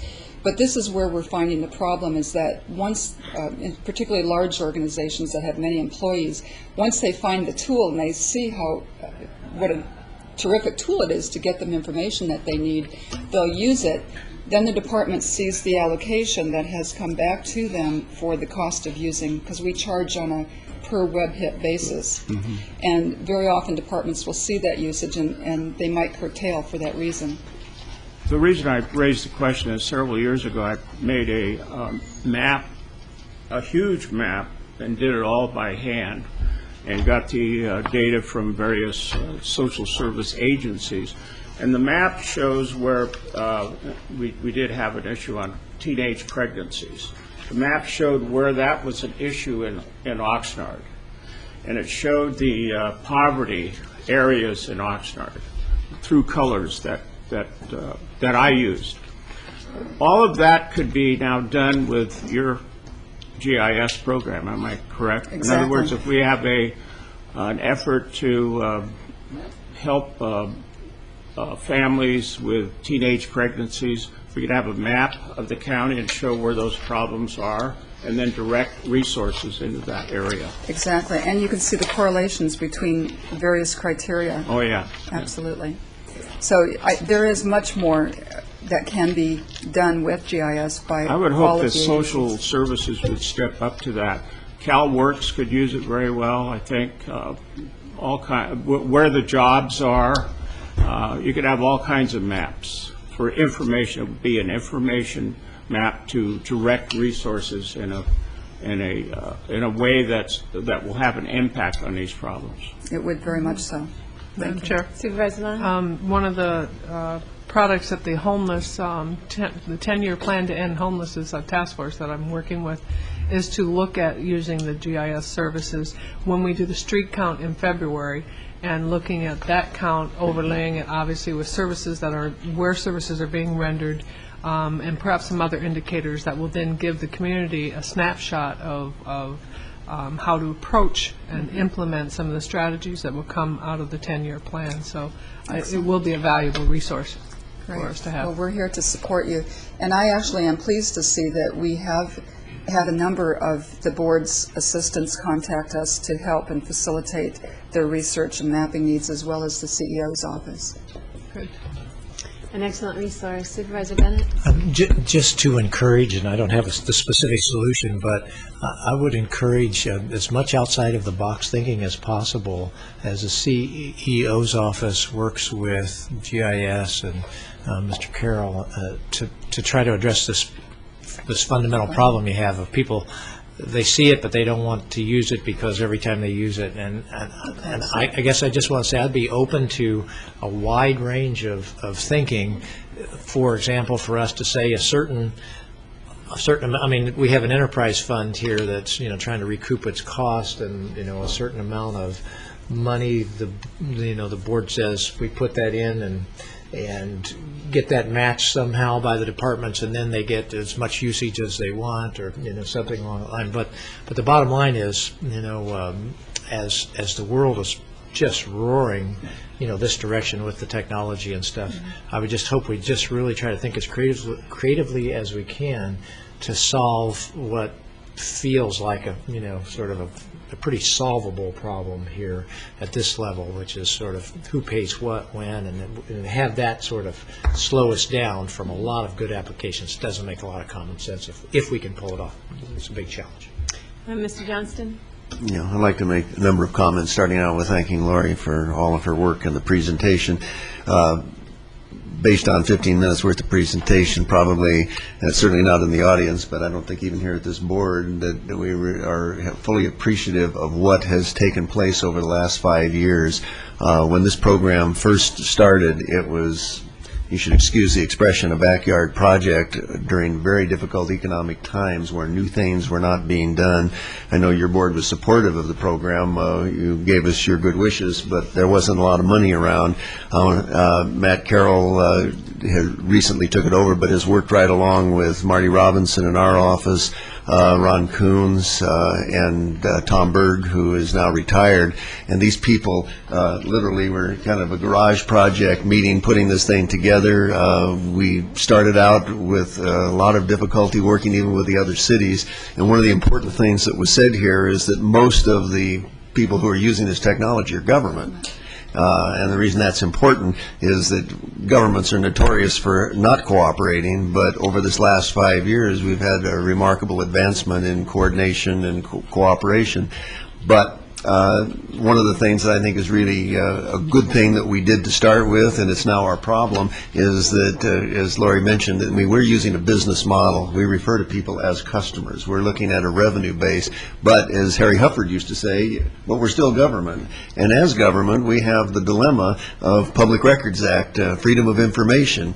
So there are many enterprising people who are also in business who have discovered, well, gee, if the government will create this, we can profit from it, and they want it for free. And the right to public information does give them certain rights to have that, but we were using the availability of that to have everybody kind of kick in a little bit so that we could actually have a system. So the dilemma we face is that if you give it away, who pays for it? And what Supervisor Bennett says is right. We do have to think outside the box, and we may, in fact, be supporting this as somewhat of a utility because there's so many people who now use it, but we've got to figure out a way that the burden not be placed strictly on the taxpayers nor strictly on the county. But we have to figure out a way to design the way in which we charge for it so as not to discourage the proper application. But to kind of end on a positive note, the market is working. We want our departments to look at what they're doing, see what it costs, and try to find a way to control their costs. We just don't want it to strangle a really good project. So we will be in the spring coming to you with some ideas on how we're going to do this. Obviously, the simple one is to ask you to fund it, but we'll try to be a little more innovative than that. But that will be part of the box. Yeah, yeah, right. Outside of your box, right, your safety deposit box. So. Just in closing, I want to thank Lori. I guess you are the second generation. Was it Don Robbins who picked the ball up and carried it away, and she has retired. But I want to thank Lori for your knowledge of the field, for the hard work you put into this, but most of all for the leadership that you've provided along with Matt Carroll. I think this is really a remarkable bit of advancement in a project that a lot of people didn't give much hope to about 3 years ago. So, thanks.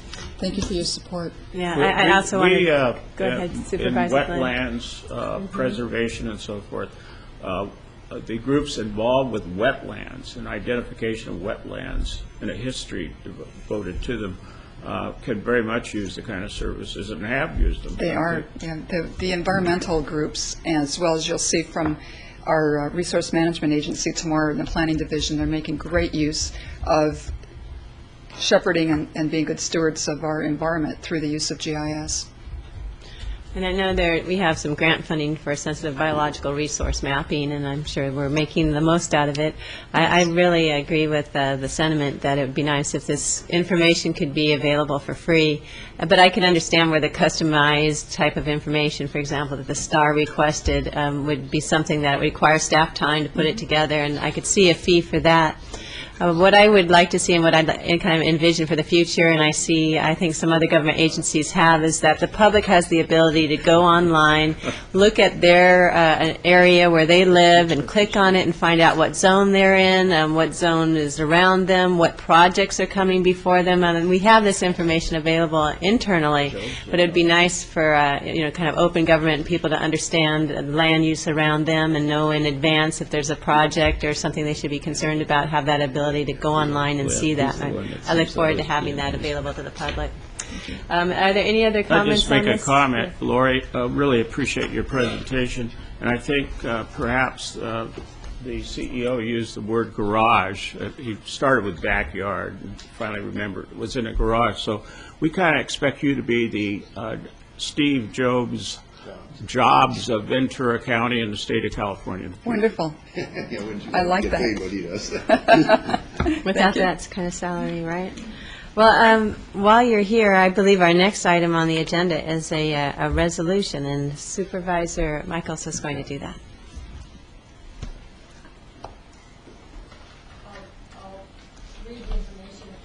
Forgot in the resolution, but I'd like to echo what our CEO said. I remember a few years ago when there was a fight over GIS, where it was going to be housed, how it was going to be paid for, who was going to pay for it, and I quite frankly at the time didn't believe we'd get this far this fast. And so I think the work done by everyone has been monumental. Some of the arguments behind the scenes and some of the headbutting and teeth gnashing between the cities, the outside users, and the department. But you all have just done a wonderful, wonderful job. And it's, as Steve said, it's a tool. Well, everybody said it. It's a tool of today and of the future. And we're going to be expected to have the best quality and to have it available. So good luck to you and the sides of the box. I hope you can leap over them and we can come up with a solution. But it is my pleasure to present a resolution proclaiming November 8th, 2006 as GIS Day at the county. Whereas computerized graphic information system, GIS, technology provides an efficient and effective means for managing geographic information, and the use, management, and exchange of data from geographic information systems plays an important role in the future and the security of our county. There is a need to promote GIS awareness, education, and technical training to most appropriately and wisely use this rapidly developing technology. And coordination of these efforts will eliminate duplication, reduce costs, develop standards, and facilitate the sharing and the interchange of GIS data, methods, and knowledge. The County of Ventura is committed to expanding GIS within the county and to the general public. And through the GIS Oversight Committee, the county promotes cooperation and sharing of data among and between county and local agencies. National Geographic System Day is November 15th, 06. An event sponsored by the National Geographic Society, the Association of American Geographers, the University Consortium of Geographic Information System, the United States Geological Survey, the Library of Congress, and leading technology corporations. It's quite a lineup. Now, therefore, be it resolved that the County Board of Supervisors does hereby proclaim November 8th, 2006 as GIS Day at the county, recognizing the efforts underway in various public and private agencies and organizations throughout the county to develop, incorporate, and utilize GIS technology. And we call upon the people of Ventura County to appreciate that an understanding of geospatial concepts is crucial to the wise use of our natural resources, continued economic prosperity, and the general health of our citizens and communities. Presented this day, I will bring it down, and if you or Matt would like to make a comment on GIS over and above what we've had, be my guest. Before Matt starts, I'd just like to mention one thing, Madam Chair, and that is I think we ought to also recognize the leadership role of Supervisor Michaels. I know for the last 6 years that I've been here, when I first got here, she was really pushing and advocating on GIS, and she's been involved in the IT committee and out there on that. So thank you very much, Supervisor Michaels. Thank you, Supervisor Michaels, and members of the board. I just want to recognize Lori's work here and that of her team. Probably there is few things in the world as difficult as getting creative technology professionals to see in a common direction and work productively together. And Lori brings that type of personality and leadership and collaboration building that's moved us well beyond where we were before her tenure here at the county. So I want to recognize that. She commutes in from Santa Barbara, and we want to make sure she recognizes how appreciated she is and she doesn't decide to go back to that former employer north. And I want to thank her and recognize her and the whole team that supports her. We truly have resources here that any other county would be envious of in this area. So thank you very much.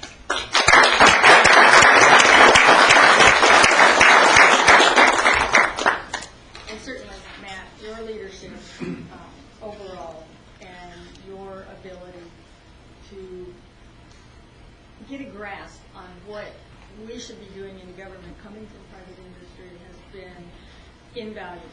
And so I don't, the garage team would have fallen apart, I truly believe, if Matt hadn't been part of it. So with that, since you're our official, I will Thank you. present that to you. And for all of the staff, thank you for all of the innovation and the hard work and playing well together so that we can get where we want to go as the county. Thank you all. Thank you. I just wanted to recognize that these are representatives from Public Works Resource Management Agency as well as ISD.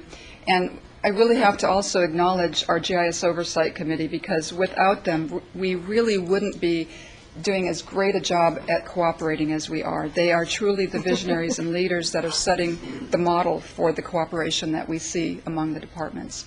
Thank you. Thank you.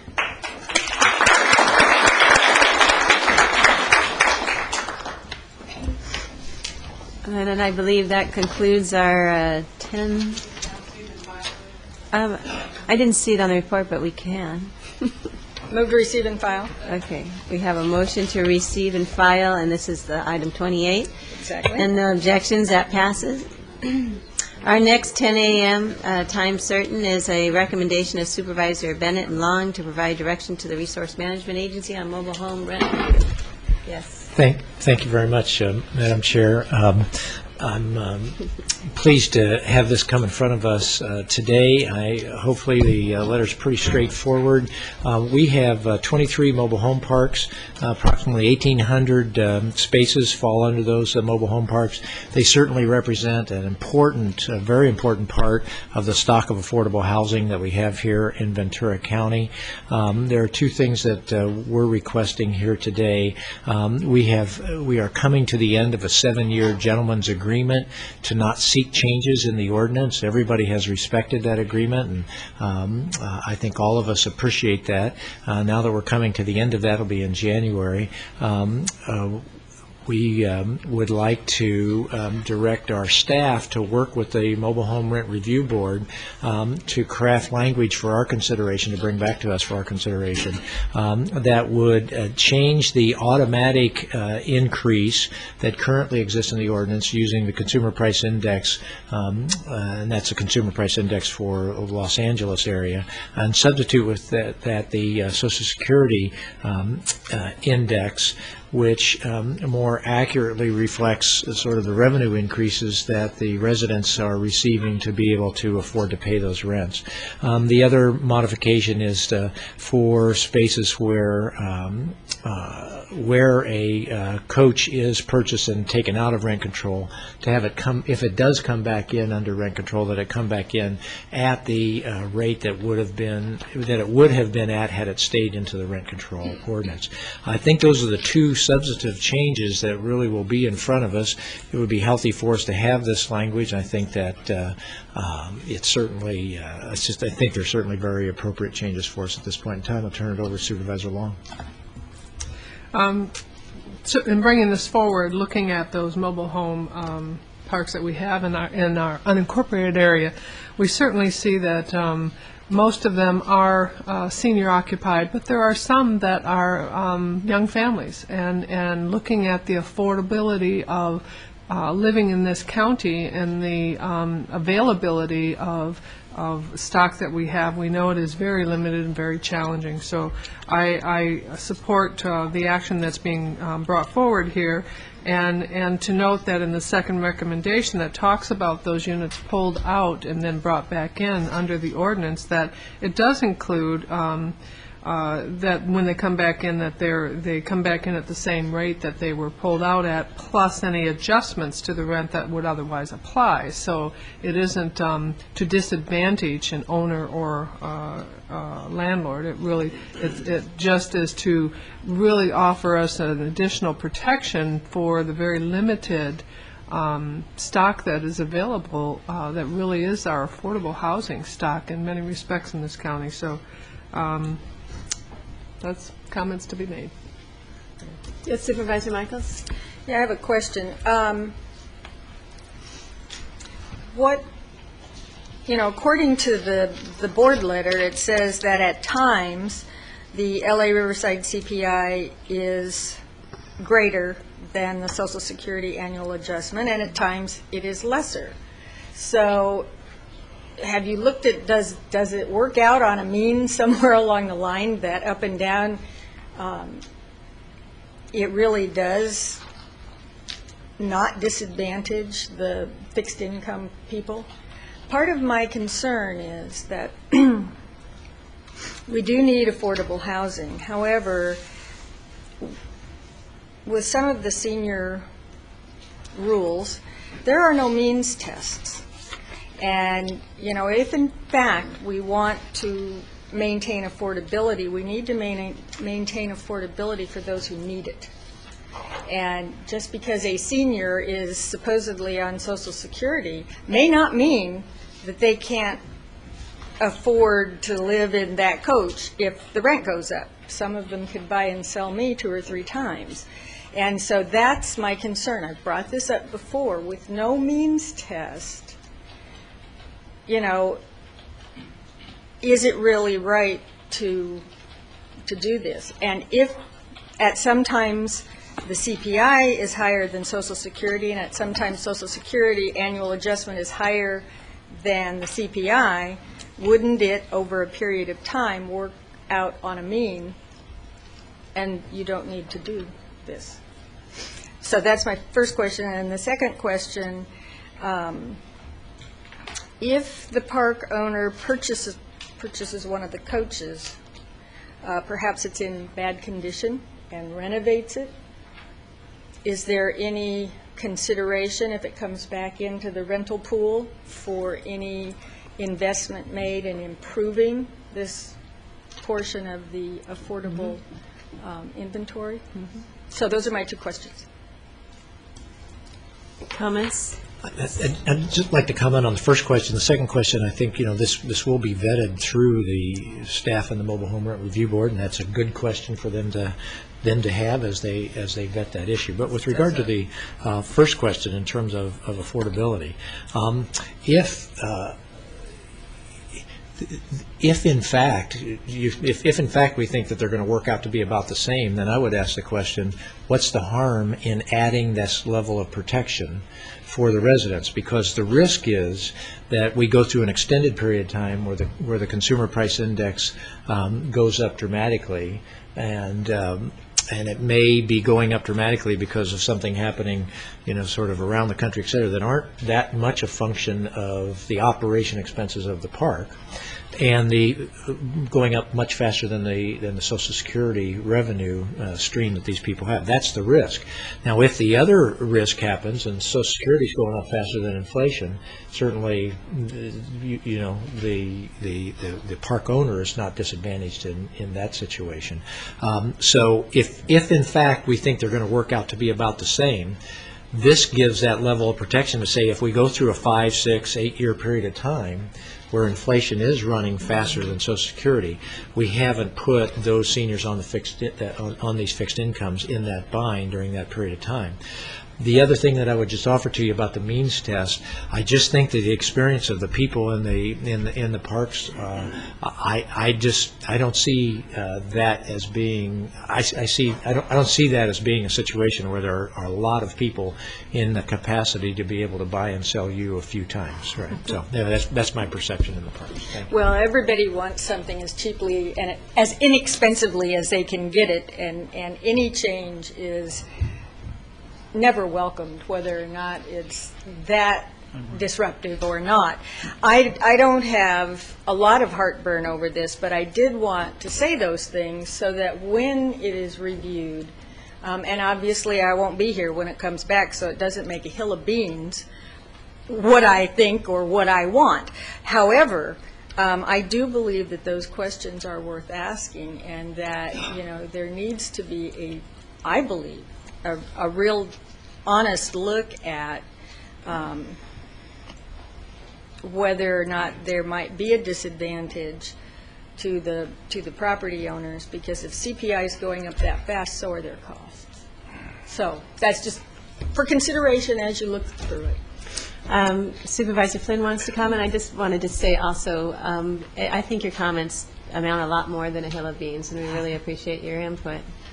Supervisor Flynn? Let me, we've had the ordinance for a long time, I think probably dating back to 1980, 81, something like that. The board has always been in favor of them. Do you see in any way that the changes could be a detriment to the people who use the park? Not the owner, but the user. Is there an answer? I don't see that overwhelmingly. This is what's being requested by the people in the parks. This is the number one request that I get from residents in the park, overwhelmingly. So I don't see this being a detriment. I think that tying it to the revenue. That's really important to me. If you look at the average income today, or in the census of 2000, I did it for the rent control when it first came in, looked at 1980 census. The average income, and I would suspect it hasn't grown that much, was really very low. People who live in mobile homes, parks, live there primarily because of the ability to stay there, have shelter, and so they're there not always necessarily because they'd like to be there or they'd like to have a home, but they simply can't afford it. The income, average income per unit is very, very low. And Supervisor Long, and then I do have a couple of public comment cards. Just to say that this really, again, we're asking that this be sent to the Mobile Home Rent Review Board so that they can answer these questions, evaluate them, look at them, and then report back to us. So I think we'll hear from them, who are the folks who live in the mobile home parks and experience the challenges. And those are public meetings that they can all attend, too. We have two comment cards, public comment cards, one from Hal Mankey. Are you here? If you'd like to come speak, and then after him, Mr. Merle Pittman. Madam Chair, while Mr. Mankey's coming up, I think I saw some other people passing yellow cards around. If they're on this item, you need to turn them in now. Yes, right. And the same So for the that blue comment, if you you want to have speak. either comment cards or if you're going to speak, we need to receive those. Thank you very much, Ms. Benson. Good morning, Mr. Mankey. Madam Chair, members of the board, I would like to thank Supervisor Steve Bennett for approaching this very touchy subject here, and as Supervisor Flynn has mentioned, the income level for the mobile home residents is low, and for that reason we need to protect our economic future. I've been attending the Mobile Home Rent Review Board for almost 18, 20 years. The decisions that have been made have basically been, according to us, the mobile home residents, unfavorable. The issues have been critical in many cases. Back in 1999, we had what was called a task force, which we had about 14 meetings with 3 park owners and 3 park residents. And we came up with an ordinance which, as Mr. Bennett reiterated, it lasted for 7 years, a gentleman's agreement. That was initiated in February of 2000. We've had some issues since then that we tried to alleviate, always in favor of the residents, but we come up with opposition from the board. And it was sometimes very appalling to walk away from a meeting that we lost again. What my handout that I gave you indicated what my rent, and I live in El Sereno, 1225 South Rice Road, number 55. I've been there for 19 years. And I'm also a real estate agent. I've sold 463 mobile homes in the last 19 years. So I'm aware of what the need is for rules and regulations and critical assignments. We had to keep on top of these situations entirely. And we completely always come up against the fact that we are being subject to the CPI and our Social Security lags behind. The comment was made, and I'm not sure, a few minutes ago, that occasionally the Social Security exceeds the CPI, which is not true. In my in my estimation, encountering experience, the CPI has always been more than the Social Security increase. So approximately, like last year was 5.2, and the Social Security was 4.1. So we are continually lagging behind at least 1 percentage point every year, and it's a growth thing. Now, the reason I had this handout here is that my rent is $570 space rent per month. And I have talked to several park owners over the years, and they said, I have asked them what their overhead is, their wages, their fixed expense per mobile home, wages, maintenance, upkeep, maintenance, everything, their fixed expenses, whether they're on mortgage or not, and they said approximately 125. Well, I'm going to give you the benefit of the doubt and raise that to 150. They have inflationary increases too. So if my rent is $570 and their fixed overhead per mobile home is $150, that gives them $420 clear profit per mobile home per month. Now you multiply that times a year, times 12 months, you come up with $50-40. That's clear profit per year, $5,000 times 90 mobile home spaces in that particular park that I'm in. That's $453,000 a year, clear profit. Where do you get a business like that? You have a merchant in the store or anything like that. They're happy to have 5, 10, 15, 20% profit. But $453,000 clear profit is, to me, exorbitant. And so therefore, anything that we can do to change that, alleviate the pain from us who are in affordable housing, would be seriously appreciated.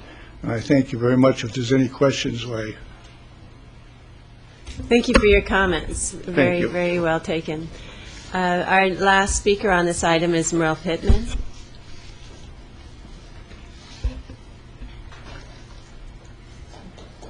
Yes.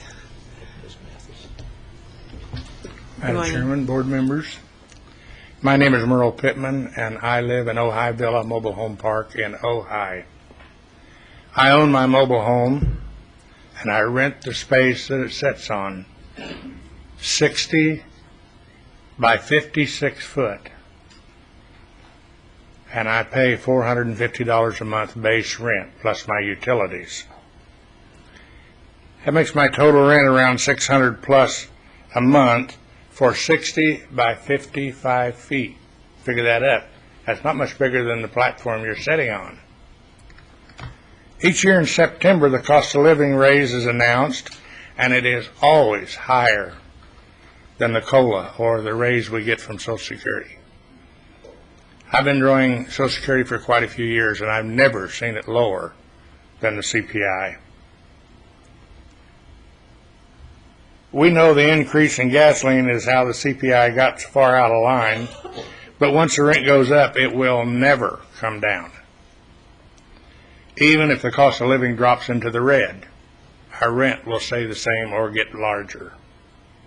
If one spouse dies, it leaves the others with 1/2 of the income that they had before, making it almost impossible to pay your rent. We have increases in groceries, gasoline, utilities, medicine, and the yearly increase in our insurance. Even Medicare increases our insurance once a year. And for the last 10 years, I've been asking the Rent Review Board to use 75% of the CPI instead of the full CPI. But we're asking you to reduce it to 75% of the COLA, or the raise we get in Social Security. We ask you to do the same. Before I quit, I would like to introduce all the people who live in mobile homes. They're the ones asking you to help us. Thank you.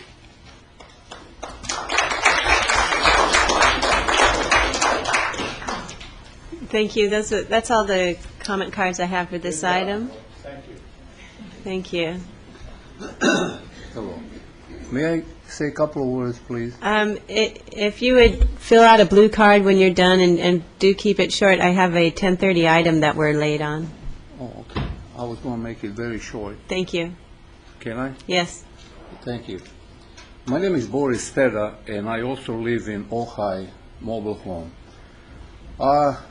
As you can see by my accent, I was born in Europe.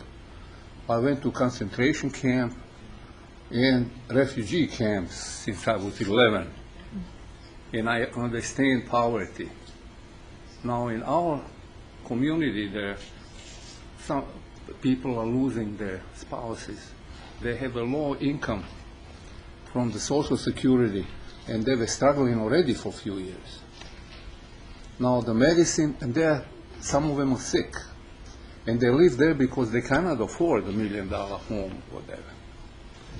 And I don't know, they were struggling already for years because they have a low Social Security. Their husband or the spouse died. They're struggling with the medicine, Medicare. They're sick, they can't get a job, and all. After 60, nobody wants to hire you, and Dominic can only manage few packers, not too many. Excuse me, sir. No, people can't hear you because you're not close enough to the microphone. There you go. Yeah, there you go. Thank you. So it's a dilemma already ongoing, and now another increase is going to be almost impossible. And when you can't get a job, when you're old, nobody wants to hire you. You're willing to work, and you're a little bit sick. You can't sleep at night because of the sickness, and you cannot.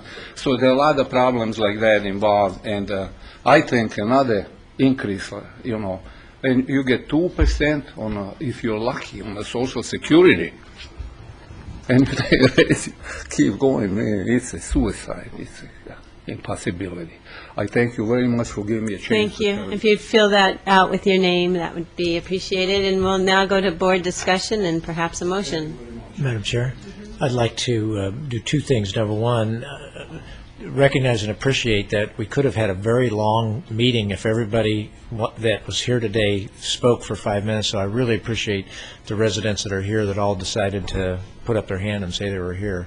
That's just allows us time for good government actions to take place. And I'd like to move the recommended action that we have in front of us today. Second that, and again, appreciate that they're here also to speak to the challenges that you face daily. Appreciate it. Thank you. Supervisor Flynn? Well, I commend you for coming today. The issue you're talking about is a very important issue. There's one little piece of advice I'd like to give to you, not because of me, and I'm not being selfish on it, but I'll just give it to you straight. One time I looked at the voter registration in mobile home parks, several of them, and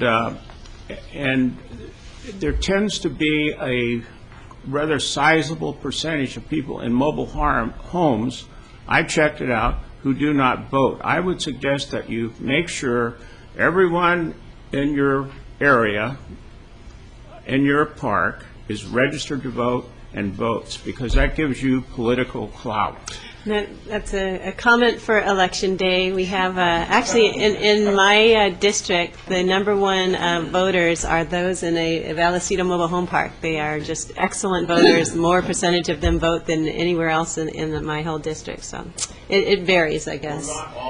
Yes, we want everyone to vote, especially today. Okay, with that, we have a motion and a second on the table, and I have not seen any objections, so that passes, and that will then go to our next review with the Mobile Home Review Board. Thank you all for coming. Appreciate it. And we're going to take a quick 5-minute break and then go to our 10:30. I'm sorry, running a bit late. Since we haven't had a break all morning. Yeah, I know. It's 11.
We're back into session of the Board of Supervisors, November 7th, 2006, Election Day. Have you all voted?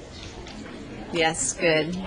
Our item is our 10:30 time certain item. It's item 31, and it's a report back on the Home Acres Reservoir Project. And Mr. Pacala will be doing this, and I have a few cards on it also. Good morning, Madam Chair, members of the board, Mr. Johnston.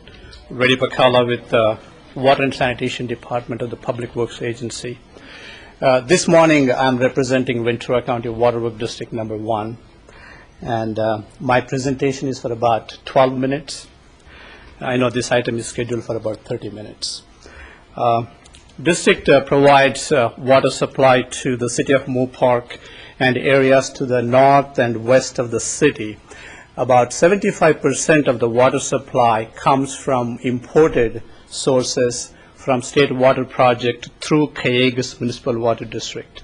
The remaining 25% of water supply is pumped from 7 groundwater wells owned and operated by the district. We supply approximately 36,000 people at this time within District 1. This particular slide you see, exhibit you see, is a district system map. And just to give you an idea of what the district boundaries are, here is a 118 Los Angeles Avenue going through the city of Moore Park. Our district boundaries start at near Balcom Canyon Road on the west side. Then they extend all the way to the Moore Park College. That's our extent of our district boundary. On the south side, the district boundary coincides with the city of Moore Park city boundary. And Homeacres community is in the southwest corner outside the city limits. On the north, our district extends to old Egg City area here and some gravel mining operations. And the city of Moore Park area is about 40% of the total district service area.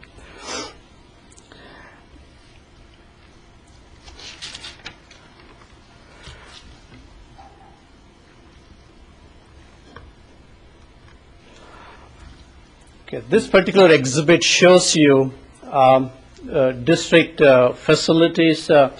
Over last several years, district has constructed several capital facilities like pressure reducing stations, booster pump stations to connect 8 different pressure zones to make the system more reliable during emergency conditions. This particular exhibit shows about 17 reservoirs. What you see in blue dots are the existing reservoirs. The red dot you see here is the proposed Homeacres Reservoir project. And we are recommending a 1.5 million gallon Homeacres Reservoir. It's about 4.5 acre feet in volume if you were to convert it into acre feet.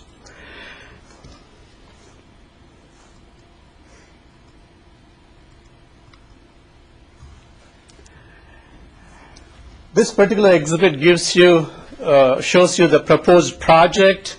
Here is Los Angeles Avenue, Grams Canyon going north. Here is the Hitch Boulevard. Hitch Boulevard terminates at this location here. We are proposing to construct an access road and the water line for about 1,600 feet from the terminus of the Hitch Boulevard to the proposed reservoir site. And what you see in the light blue is the proposed water line, and what you see in dark blue is the existing water line for the district infrastructure. The site selection was based on the recommendations from consulting engineers who have expertise in water system master plan and site locations for the reservoirs, and also based on the geology of the area. And the selection criteria we used for this site selection was ground elevation of this area here, system hydraulics, proximity to the existing water system, constructability, environmental issues, and detailed geological investigation was done for the site that was selected.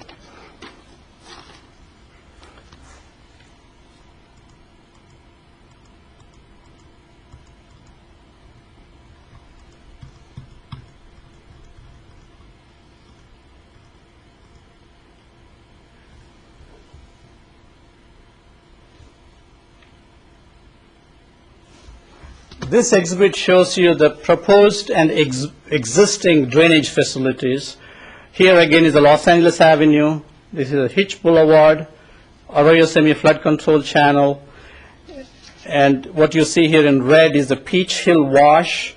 What you see in green is Homemaker's Drain. This Homemaker's Drain is 8 feet by 7 foot box culvert within the right-of-way of Hitch Boulevard. And we are proposing to construct a 24-inch storm drain pipe from the proposed reservoir site. It will be along the access road. It will be connected underground to the existing 857 box culvert. We will be capturing all of the surface runoff from the reservoir site along the access road. All of the water will be discharged into the existing box culvert, which has a capacity for the 100-year flow.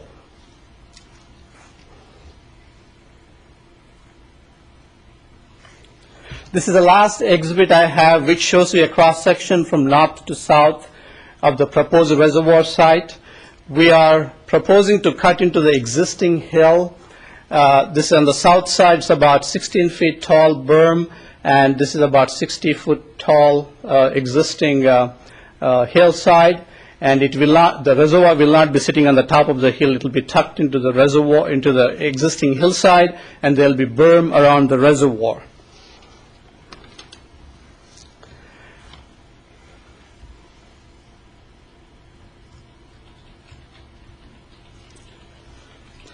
The proposed Homemakers Reservoir is a much-needed project which will replace significantly undersized existing steel reservoir. It will eliminate the existing booster pump station at the Homemaker Reservoir. It will also eliminate the Callegas minimum charges that we pay to Callegas at this time. We will also be in a position to disconnect the existing Edison power to the booster pump station, and we will be able to make use of the Callegas system pressures to fill the new reservoir. That way we'll be able to save Edison power. It will help solve pressure problems, especially we have high pressure problems along access road to Bothing Nursery. We have several homes along that access road. That will help solve the high pressures. We also have low pressures along Ventalvo Road. It will help solve low pressures along Ventalvo Road.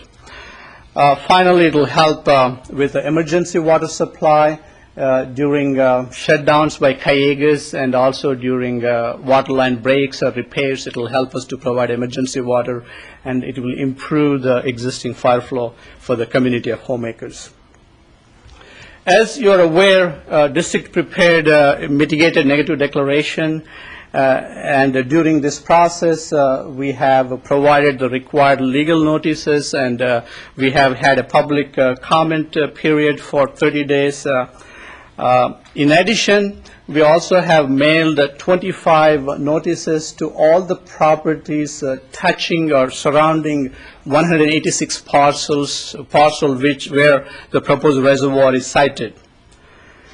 Your board certified the MND on May 9th, 2006.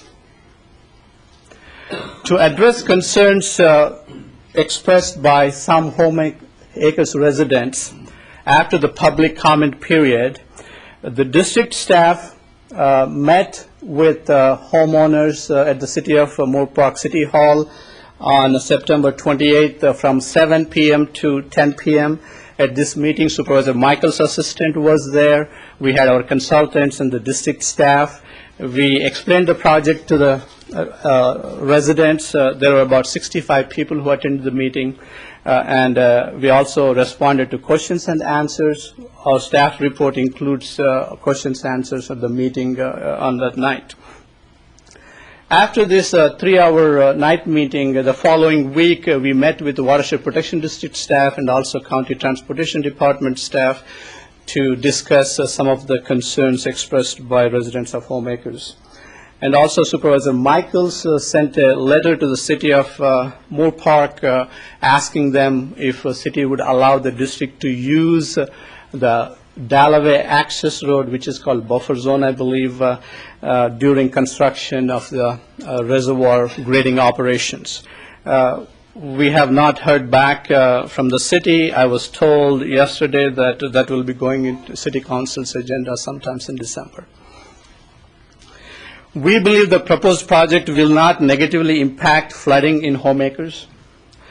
We are working with the County Transportation Department to overlay any disturbed streets because of the waterline construction, and we will be overlaying all the impacted streets right immediately after the water lines are constructed. In addition, we are also will be working with the property owner, Dukmajians, to see if they would allow us to place the excess dirt on site so that we can further reduce truck traffic during construction of the reservoir. We believe that we have responded to concerns raised by some homemakers residents, and that the proposed project is necessary and will provide multiple benefits to homemakers and other district customers. District Citizen Advisory Committee unanimously concurs with the staff recommendation. We are therefore requesting that your board authorize staff to complete the design and proceed with the construction of the project. This concludes my presentation.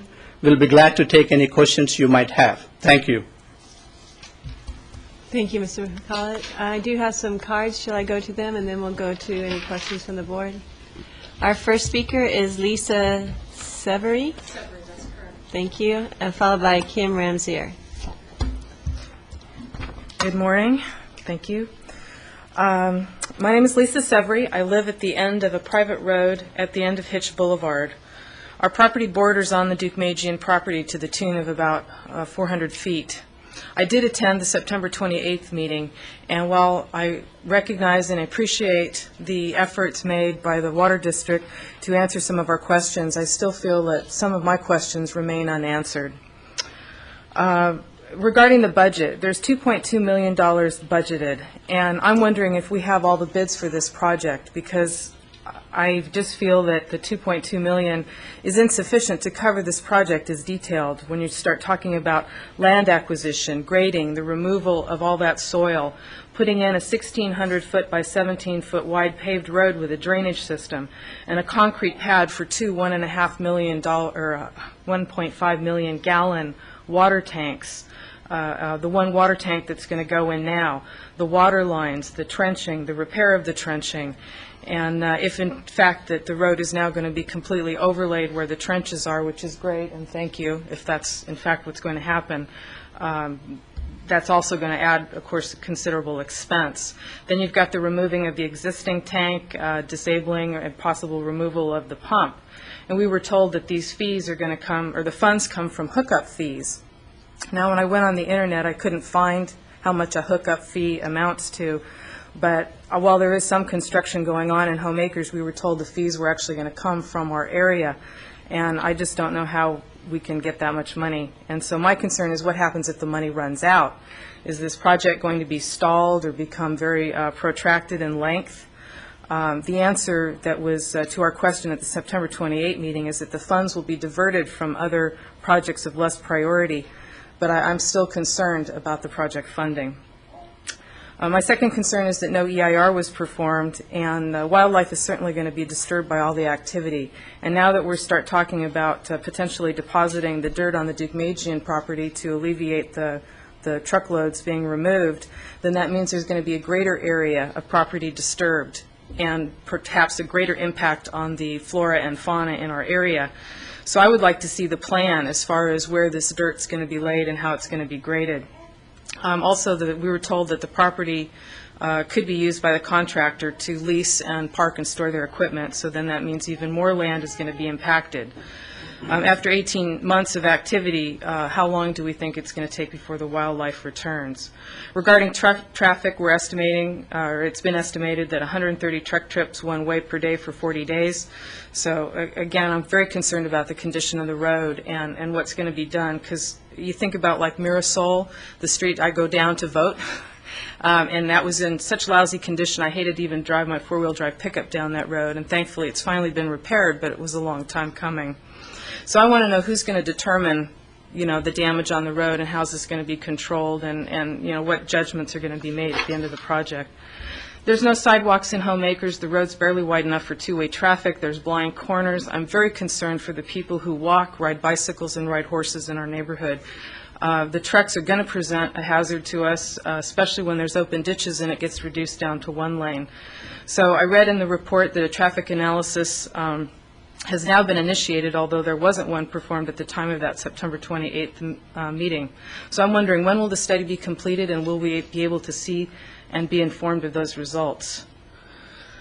The scope of the project does not include landscaping around the tank. The tank's going to be painted beige and partially obscured from the line of sight by a berm, but I don't understand why not landscape. How much can some trees and irrigation cost? And then when you start talking again about the grading, and if the dirt is left on there and it's graded and compacted, then there's even more of a disturbance to what the landscape's going to look like. And I'm also concerned about the stabilization of the slope. And while I'm sure the new road is not going to present an additional flood hazard, once you start additional grading and leaving dirt on the Deukmejian property, I would like to see a plan as to how the flooded hazards and what's going to be done to prevent erosion. My property actually sits below the level of the Deukmejian property, so I'm very concerned that I'm down in this hole, so to speak. Protection of the access and road area around the tank. We've been told there's going to be a gate across the road, but I'd like to know how secure is that gate going to be. I'm afraid that this tank, because it's elevated and will provide a nice view, is going to become an attractive nuisance for people to want to go walk, hike. Potentially, people could go up and drink and smoke, and it can become an attractive nuisance. I used to live in an area where there was such a tank, and that's what happened. Also, the dust, equipment and noise, trash porta potties, I've been told that these are the responsibilities of the contractor, and I want assurances that the contractor will be supervised to assure compliance. I'd put on my speaker card that I neither support or oppose this project, but actually I guess I have to say I oppose it as currently written. I do recognize the Water District needs to replace the aging equipment, but I just ask that measures be taken to assure our safety and minimize the negative impact to our community during and after construction, and please consider the impact as if you were a neighbor. Thank you. Thank you. Thank you for your comments. Kim Ramsier, followed by John Newton. John Newton. Pardon me, John.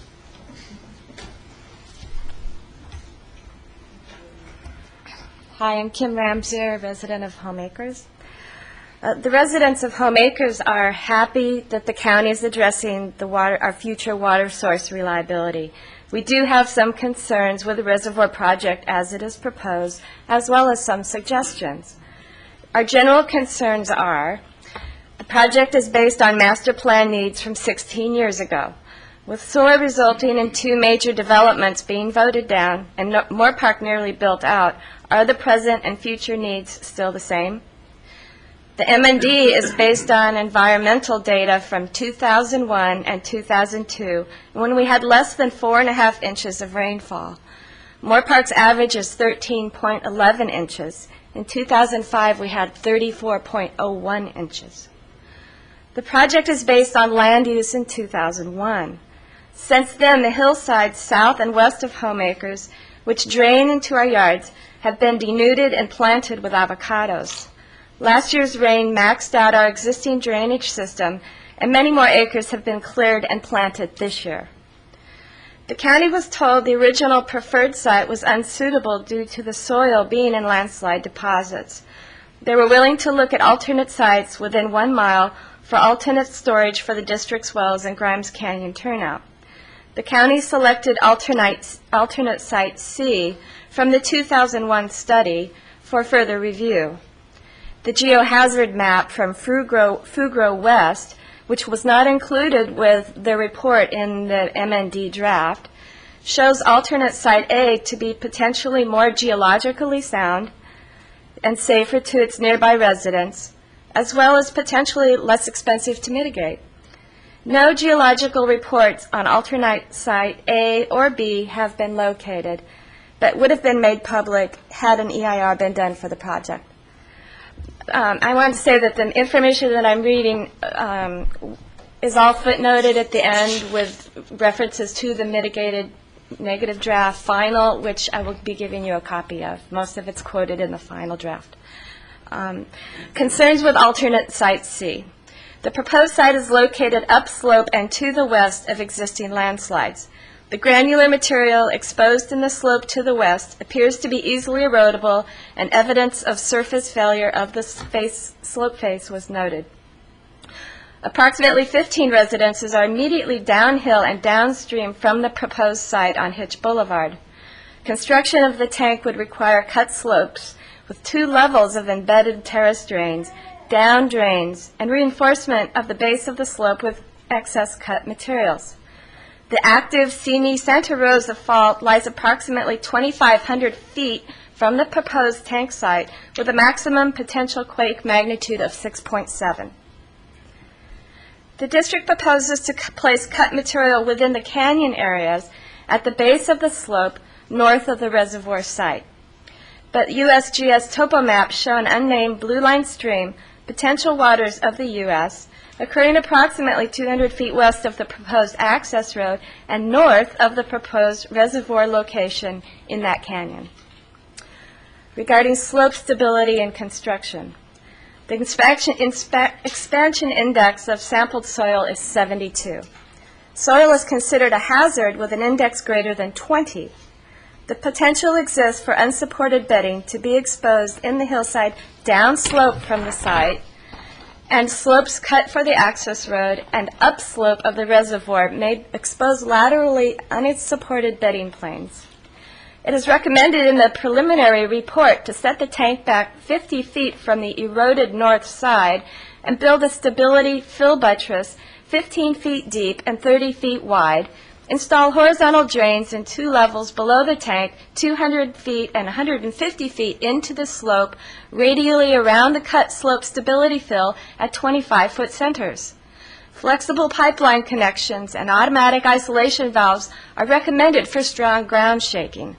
The proposed access road route traverses landslide deposits and needs to be excavated 3 feet and recompacted with properly compacted fill, but that may not be enough to mitigate the subgrade conditions. Cumulative water impact. Introduction of 1.5 acres covered by impervious surfaces would increase localized runoff. In response to the MND draft, Watershed Protection District Planning and Regulatory commented that a project like this will have significant cumulative impact on water surface quantity. The response to them. Ms. Ramsey? Yes? Your time is up, but I did note, reading the report, that water and flood issues seem to be a major concern there. So there's been some historic problems with water and runoff? Yes. Okay. I'm getting to that. Your time is up. Did you want to sum up? Well, I have to go the slope stability in the future, which has to do with the landscaping. Right. I have suggestions for utilizing alternate site A, which hasn't been geologically studied, which could prove much more feasible a way to go, and I think that needs to be looked at by the county. I will ask staff that. And I have suggestions for them to use if they must indeed go ahead with using alternate site C. And in finale, we ask the supervisors to please take another look at the details of the project to ensure the safety and best interests of all, which we feel an EIR would do. We ask you to wait for the new district master plan, wait for a new cost estimate and comparison between alternate sites A and C, wait for input from our new supervisor, and wait for even just a majority of the affected residents to concur with staff recommendations. Thank you. Thank you very much. Our next speaker then is John Newton, followed by Don Moore. Madam Chair, John Newton, 5152 Commerce Avenue in Moore Park. I'm the current chair of the Waterworks #1 Advisory Committee. We've considered this project twice, or had it agended twice. We've considered it many more times. Once in the fall of 2005 and again this fall. Homemakers is one of the oldest neighborhoods in the Moore Park area, turn of the century development. It's an unincorporated area, as you're familiar. 25 years ago or thereabouts, our committee recommended and the district installed a booster pump to address some low pressure problems we were having at higher elevations and to improve the fire flow situation there. I think your staff report has discussed these were marginal improvements, and it costs us extra money to run the booster. It really isn't doing the job. The system is pretty substandard. We have projected these improvements for many years in our water services system master plan. I think the last date of the master plan was 92, but that was an update from 5 or 10 years previous. So it's been on the books for a long time. And the master plan was to upgrade this system to solve these problems, delivery problems, and to improve the fire flow. Due to homemakers being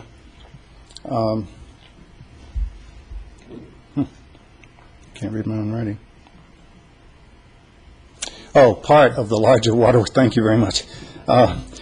Homemakers is part of a larger, the larger Waterworks District 1, which is more than twice the size of the city of Moore Park. We have been able to set aside capital improvement replacement funds for this project, even though homemakers' contributions are practically non-existent. Homemakers could not bear the cost of these improvements on its own without a significant assessment. During this extended process, I was contacted or approached by 2 homemakers residents as a result of the latest notices. Don Moore, who has chosen to attend today, and Will Whitaker, both who reside there. They expressed concern that this much-needed project is taking so long. Finally, more than 20 years ago, I advocated and our committee supported a policy of recommending water and sewer improvement projects only after development was approved by the entitling agency. In effect, we provide services to existing and approved future customers in the same manner as any other utility. Our committee has not, in the 29 years that I have served, recommended any growth-inducing project to you as our board of directors. I overwhelmingly, wholeheartedly support this project and request your support. Thank you. Thank you. Thank you for your service, too. Thanks. We have 2 more speaker cards, or 3 more. Don Moore, followed by Tracy Tenenhouse. Madam Chairman and board members, I'm Don Moore. I live at 10789 Hill Drive in Homeacres. Been a resident for 12 years there. I live at one of the probably moderate elevations, not the highest, but not the lowest. I have very poor water pressure where I live. I also happen to use those streets. I'm a bike rider. The streets need to be repaired, especially for bike riders. The potholes are deadly for us. And this project does a couple of things that I appreciate. It's going to improve my water pressure. It's going to move up the overlay of the road to a much sooner time than it would have been done otherwise, both of which I think are great improvements for our neighborhood. I would hope that you don't unreasonably encumber the water district with nitpicky little things for them to do to make this project either delayed or expensive beyond what it needs to be. I think the benefit vastly outweighs the problems, and if you're going to make a cake, you have to break a few eggs. I expect our roads will be a mess for a while, and we'll have some inconvenience, but at the end, I think it's going to be well worth it for our neighborhood. So, thank you. Thank you, Mr. Moore. Our next speaker is Tracy Tenenhouse, and then David Schwabauer.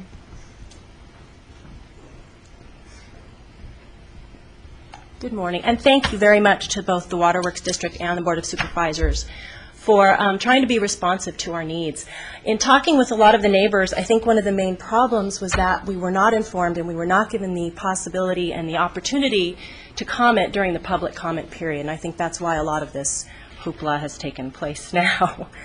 The main thing that everyone is still concerned about is the traffic, and I want you to kind of imagine if they are not allowed to if they're not allowed to leave that dirt on site, and if they have to haul the excavated dirt away, it's 130 truck trips out per day for 40 days. That sounds like something from the Bible, 40 days. So I'm assuming that's 260 trips per day. Homeacres does not have sidewalks. It's a rural, quiet road. I live 3 properties from the end of the road. My kids play in the front yard. People don't have fences. People don't have gates. I personally would leave during that period of time. I would consider that a real safety hazard to my kids playing out in the front yard. I don't really want them breathing diesel fumes for 40 days. It might not affect you or me, but a small child, that stuff's bad. The LA Times just came out with a report about diesel fumes. So everyone's concerned about the traffic. If I could leave here today assured that they're not going to haul out 130 truckloads per day, I know they're saying they're working with the property owner. If I could get some type of guarantee, I would sleep a little better at night knowing that that problem isn't going to be part of there's already going to be a ton of traffic generated by this project. And we are all part of the Water Works District, and of course we want them to have adequate and up-to-date facilities for us, and we're all willing to pay our part, but should it really be an undue burden like 260 truck trips per day if they can leave the dirt there? The second question I have, which I haven't heard brought up yet, is what happens if the tank fails during an earthquake? Mr. Pacala said there's going to be a berm, but will that really, sorry, you want that? Will that really keep the water from flowing down Hitch Boulevard? I'd like to know where the water will go if the tank fails. If it goes into the Blue Line stream, my house is dead, and if it comes down Hitch Boulevard, we're dead because we're the first property that lies beneath the level of the road. Those were the 2 concerns that I've heard from other people as well, the traffic and the earthquake issue. There's a list, in the handout you have, there's a whole list of suggestions if you must use alternate site C. I won't take the time to read every single one here, but please read them. My neighbor Kim Ramsier went to a great deal of trouble to research and come up with very good suggestions. Another suggestion that's not on here that I heard from Will Whitaker actually was, how about a temporary stoplight at Hitch and LA Avenue to alleviate some of the traffic problems. And I'd also like some more details on what exactly the traffic measures are going to be that will help us be able to function during this period if the project goes through. Okay, thank you. Thank you for coming. It's not easy. Our last speaker card then is David Schwabauer.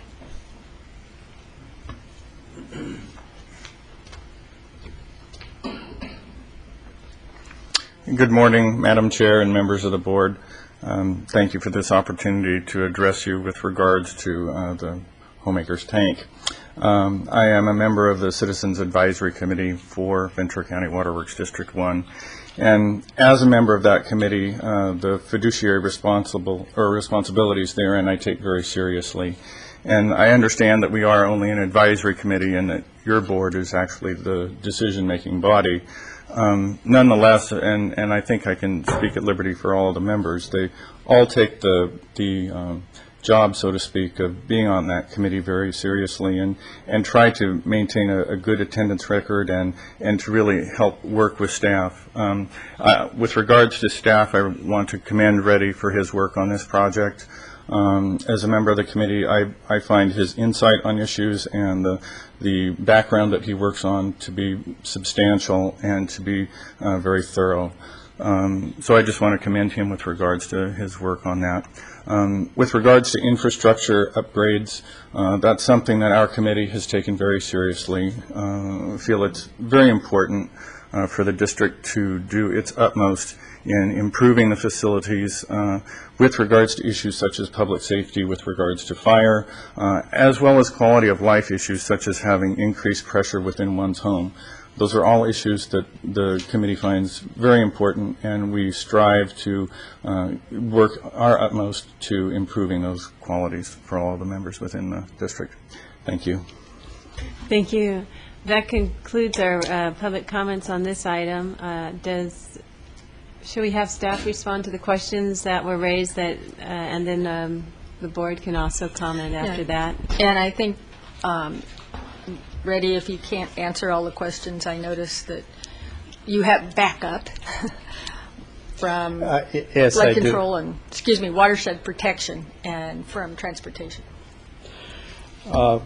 I made a few notes. I hope I captured all the questions. One question was about funding. The $2.2 million cost estimate was our initial cost estimate. Typically, as you are aware, when we complete the final design, that's when we will come up with updated cost estimate. Knowing the construction cost, it will be higher than 2.2. I don't know how much higher. But these are something that we look at every year as part of our budget process and adjust our priorities when we come back to your board to recommend our projects. And you typically put contingency costs in there too? The $2.2 million included contingency? Yes. There were some questions about the geology report. As Ms. Ramzier correctly mentioned, we did do the detailed analysis only for one site that we selected. This site was selected based on the criteria I have mentioned earlier, and also initial geology reconnaissance survey. We had geologists go out and look at different sites, and based on that information, we have done a detailed analysis. We have drilled, I believe, 5 or 6 holes about 60, 70 feet deep to look at the geology of this area. And the concerns about what would happen during earthquake, the reservoir will be designed to withstand earthquakes by what we call AWWA standards. And that's how we will be designing. There will be anchor bolts attached to the foundation. As far as earthquake resistance, what would happen if the tank were to burst? As I have shown in the cross section, we are placing a berm around the proposed reservoir, and if for some reason there was a leak or water, then that will be gradually draining through the proposed 24-inch storm drain into the existing box culvert. It will not directly flood the entire area. I just want to thank our district advisory committee members to come out and speak on behalf of the project, and they are very active members of the advisory committee, and they ask me lots of questions during our regular budget process and review process. With that, if I missed any questions, I'll be glad to respond to those questions. Excuse me, public comment is over. And this is for the board members to ask questions. What I would like to have next is to maybe have Mr. Pratt come up and talk about, there was a concern with the Peach Hill drain and whether it's functioning correctly and what the flooding potential, all of that, from the perspective of the Watershed Protection District. That's right, and I think the lady that read the comment suggested our planning and regulatory branch had suggested that there would be a significant cumulative impact. That comment's a result of an energetic plan reviewer who probably, it doesn't. We don't have the right to pursue that impact. It's the same argument that applies to anybody who puts down impervious surface. The way the law works, we work with peak flows, and we control those peak flows. There will always be an increase in the volume of water that runs off a site unless you find a way to put water on the moon or to put it into the ground or something. So typically we focus on peak flows. Recently submitted to our plan review section was a peak flow analysis. It was reviewed by them, and we concur with their findings. There is no impact from the peak flow perspective. And I think that answered your question. You didn't address Peach Hill Drain. Oh, I'm sorry, Peach Hill Drain. It has capacity. It's an erosion issue. We've been there many times. It's the downhill side of a lot of development, and as you know, the earthen channels below downstream development frequently change their characteristic as a result of the increased flows and the increased volumes we're talking about. But there are no flooding problems. According to our calculations, it's all erosion. Okay. And there are some other questions I took note of, so if I could just go through this list Well, from what this. I'd like to have Mr. Brick come up and address the traffic, and then we can do a cleanup from any questions that are missed, since they took the time to be here. My staff did review the traffic from the project. Obviously, there's going to be increased truck traffic, and the number of trips from the project will be necessary, although the project is doing what it can do to mitigate the impact of those trips. Hitch Boulevard, as indicated, is a country road, and we have worked with Mr. Picali's department to, number one, reduce the trips as much as they can. They're looking to reduce them further by leaving some of the dirt, not having to haul it out. We will put restrictions on the project to handle both dust control for trucks coming down the road to the extent possible, handle traffic, no peak hour trips, to keep the traffic so it will minimize the impact with peak hour trips, possibly right-in trips only, or right-out trips only. And if necessary, we will certainly look at a temporary traffic signal, although you're on a state highway there, and the call on putting in a temporary traffic signal would be to Caltrans. If necessary, we will have the contractor have flagmen to handle the traffic control. We do have the money program for the overlay of Hitch Boulevard. We are working to make sure that we do it jointly with this project, so we don't do the overlay, have this project, and then have the damage to the road. Is there any other questions? Not from me, if the other supervisors have questions for you. One of the speakers asked about a potential for a signal at Hitch and Los Angeles Avenue. Can you address that? Yes, ma'am. That is a state highway, so the call on that would be Caltrans. I don't think there is much potential for a permanent signal there. We will look at the potential for a short-term temporary signal. Yeah, that's what I was asking about the permanent one, but that no, ma'am. There's not enough traffic to warrant a full-time permanent signal there. Thank you. We have looked at alternatives of relocating Hitch Boulevard, but you're looking at a long-term project and very severe environmental impacts with that. We haven't dropped the concept, but there hasn't been a whole lot of support from the VCTC on that project. Thank you. I do note there was the comment made too that regarding the truck traffic, that some of the traffic issues have been somewhat addressed, and always the desire is if you can get a balanced cut and fill project so you don't have to have as many truck trips out. That's always better, particularly in an area with narrow roads. Just following up on the questions that I heard from the speakers.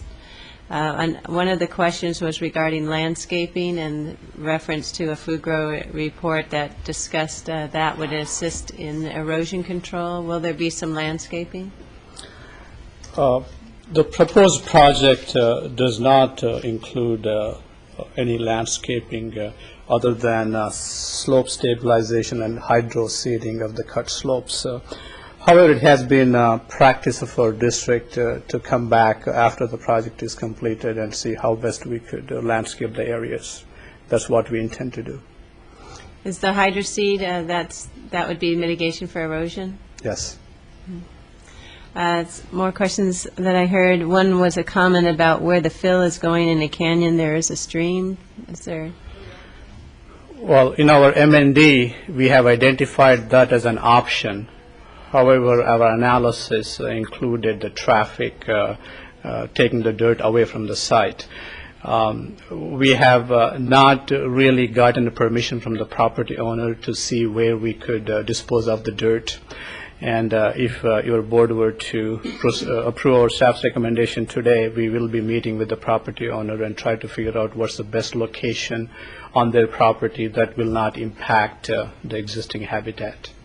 And I do, there are a few more questions, but I do want to just note what extraordinary efforts that you have made in reaching out. This was approved and a while back, and the residents didn't have an opportunity to get the notice, some of them, and get their input. But the idea that you then went back and mailed to 240 residents, you held a series of meetings, and as well as providing some of the transcript in terms of questions and answers for us to look at so we can also see the concerns. I think you really went very far to help address the opportunity for residents to have public input. So I just want to compliment you on that. And it also looks like you have made some adjustments as regarding the input that you have received, both in trying to adjust the truck traffic and a couple of the other issues that I see. But returning back to the questions, there was a comment about alternate site A, if that was analyzed, and if a cost-benefit analysis shows that it is less costly to do A, would that be a consideration? Yeah. The site that's farther away than the existing site, anytime you have to construct additional pipeline and the access road, the cost will go up. And also, we were looking at the system hydraulics. Our intent is to fill the proposed reservoir using the pressures from the Cayugas connection. If we move further away, we have a limited pressure that we can fill the reservoir. Those were the main criteria why we selected the site we did. And as mentioned earlier, we have done a detailed geology report for that site, and we will be implementing all of the recommended actions in the design of the reservoir to mitigate the problems or any issues that come up as part of our project. Okay. And having looked at some other similar issues elsewhere, I understand a lot of it has to do with the topography, how high you're putting your reservoir and how far that water has to travel. The last question that I heard also was regarding slope stability. The thought occurred to me, because what we're doing in another area regarding this is we're digging deeper into the ground and basically burying a tank is what we're looking at. And I'm just wondering if that is something that's been thought of and if it would be more stable. Yeah, as far as slope stability, the geologists have recommended certain improvements as part of the report, and we'll be implementing those reports, those recommendations to stabilize the slopes. If your question, Madam Chair, is about burying the tank, if that's what you're asking me, that was not considered as part of our design. As I mentioned in my presentation, we have about 18 reservoirs that we have consistently constructed the similar way we are proposing this reservoir. And one of the main reasons, of course, is the cost of construction. At least my experience is the tank cost may go up by about 40% just for the tank itself, not the other infrastructure improvements. Once you talk about burying the tank, you're talking about increased concrete. My thought was more in terms of the stability of it if it were lower, but you're saying that you have confidence that this works in other areas, even with this particular type of soil? Yes. One other one I see, they were asking where is the money coming from? It's not just hookup fees, right? You also have other funds from existing users, I would imagine. Well, district and your board policy has been to construct all capital facilities with what we call capital connection fee, simply termed as connection fee. Anytime a new property connects to the district, we charge connection fee. And as our chair, Mr. Newton, mentioned, we pool all of the money for entire district. And the money from the connection fee is used to improve the system throughout the district. Mm-hmm. This was one of the last projects we had in previous master plan. And we do have the funding available to do the project. If it goes beyond $2.2 million, we do have contingencies. So you are doing it all with hookup fees? Pardon me? It is being done with hookup fees, with connection fees for new projects. Yes, it is. The district policy is to do all capital facilities with the connection fee. And we also update the connection fee periodically when we update the master plan. If we have to increase the connection fee based on the new cost, we'll come back to your board and recommend increases in the connection fee. I didn't know you could do that. Well, thank you for that. My only comment on this, since I've got the mic, is just, it sounds to me from what I'm reading and what I'm hearing is there have been some historic problems with water and concerns that because of some orchards being built on hills that used to have more ability to take in the water, that we're now seeing a potential for more flooding problems that residents are having, not necessarily flooding our roads or our channels, but actually on residential properties. So it seems like if anything comes from this, it would be nice to see if there is something that the county can do in regards to that. So I just leave that at that and go to others for comments. Supervisor Michaels. Yeah, I'm pleased that people have noticed the amount of work that has gone into this, that Reddy has done, and certainly the advisory committee, and we've had staff at the meetings and answered the questions time and time again. I do believe that there were a lot of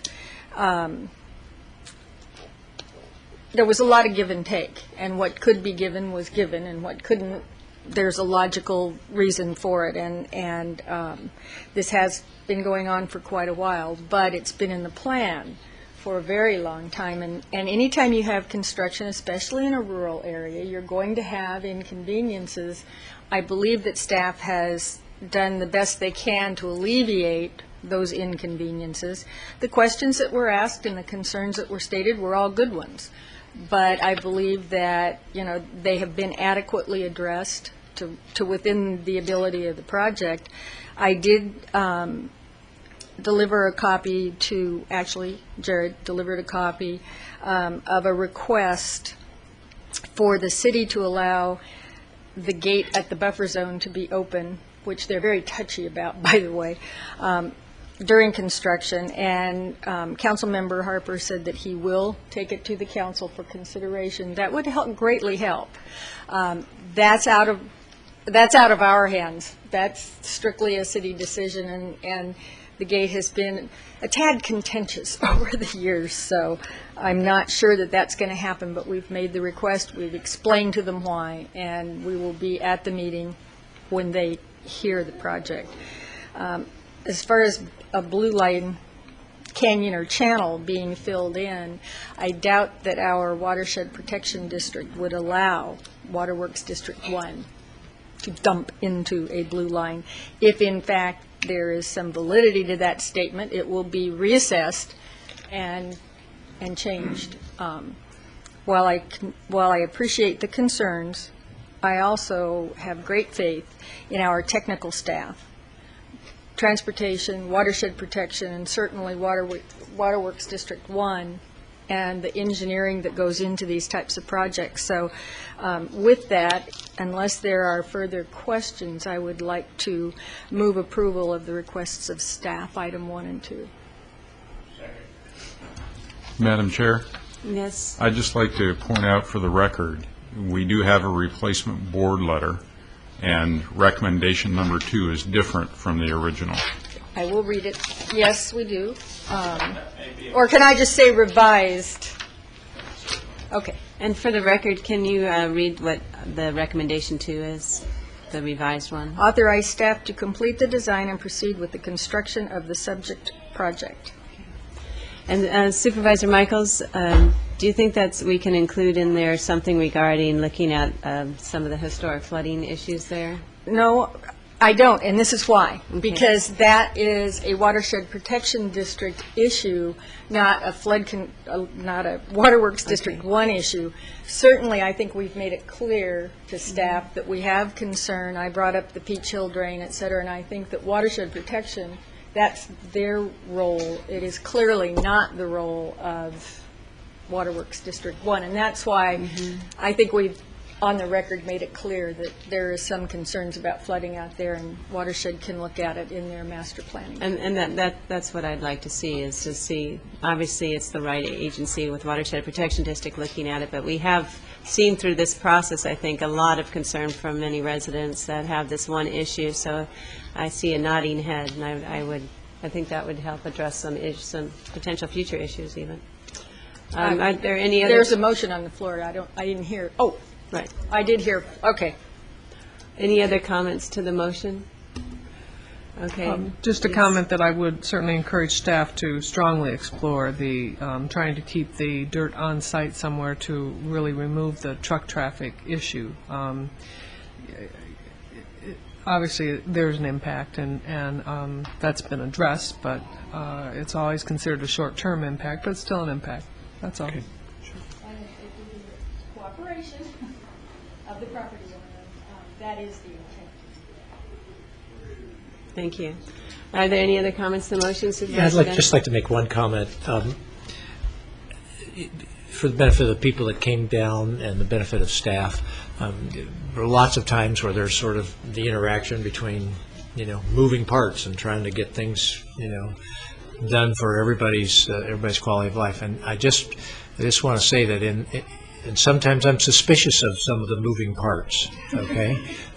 And I just want to say in this situation, I'm not feeling that. I'm feeling that staff is making a good faith effort to listen, a good faith effort to do what they can, but at the same time, a good faith effort to not create a project that's not healthy for sort of the greater good in trying to listen. So there's always some tension. I hope everybody appreciates that, but this time, I certainly feel like, everybody's trying to play it straight, and including the people making their comments. I mean, these were rational comments that I could listen and respond to and stuff. So I appreciate that. Thank you.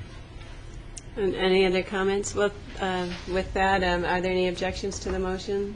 Seeing none, then that passes. Thank you for your work. Thank you very much, Board. Thank you.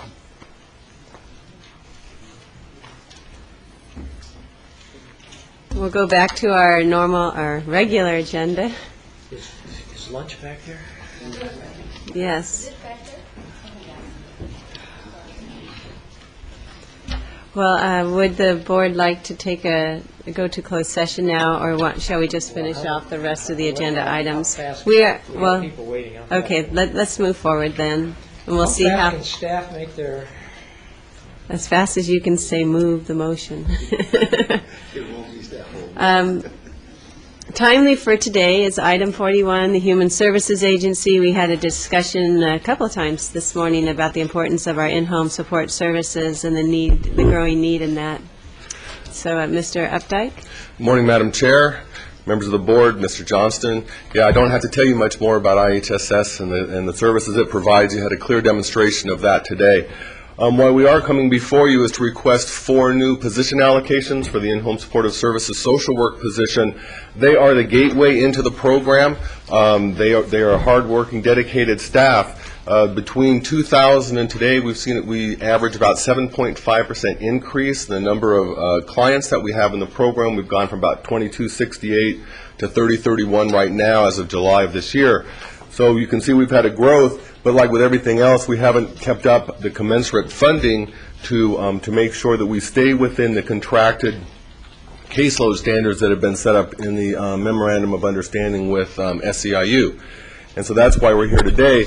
We have totally maxed out our allocation that we get from the state to provide staffing for this program. SEIU has filed a grievance against the department for the high caseload standards. High caseload standards, of course, not only negatively impact staff and the pressure on the staff, but it also negatively impacts our ability to do our assessments, to deal with clients, to do it in a timely fashion. It causes delays, and you know the story. So we've been able, working with the CEO's office, to identify, we always get 50% uncapped federal funding for this program. With a federal waiver that was put in place a few years ago, working with the CEO's office, we have identified additional funding through the Social Services Alignment Trust Fund that will pay for this out of no county cost to the county. So we're asking for approval of these 4 positions. And I do have a comment card, or a public comment card. Laura Espinoza. Former Santa Paula Councilwoman. Good afternoon. Good afternoon. Laura Espinosa, representing SEIU and the IHSS social workers today who are sitting in the audience. and represent about 30 years of seasoned service with the agency. I want to thank the board and the agency for this opportunity today to just acknowledge the cooperation, and thank you and the Human Services Agency in the request that you're about to act on for the increase in the allocations for social workers. As you're aware, SEIU has been in discussions with the agency since about last spring to try to resolve this caseload workload issue that impacts their clients and the staff.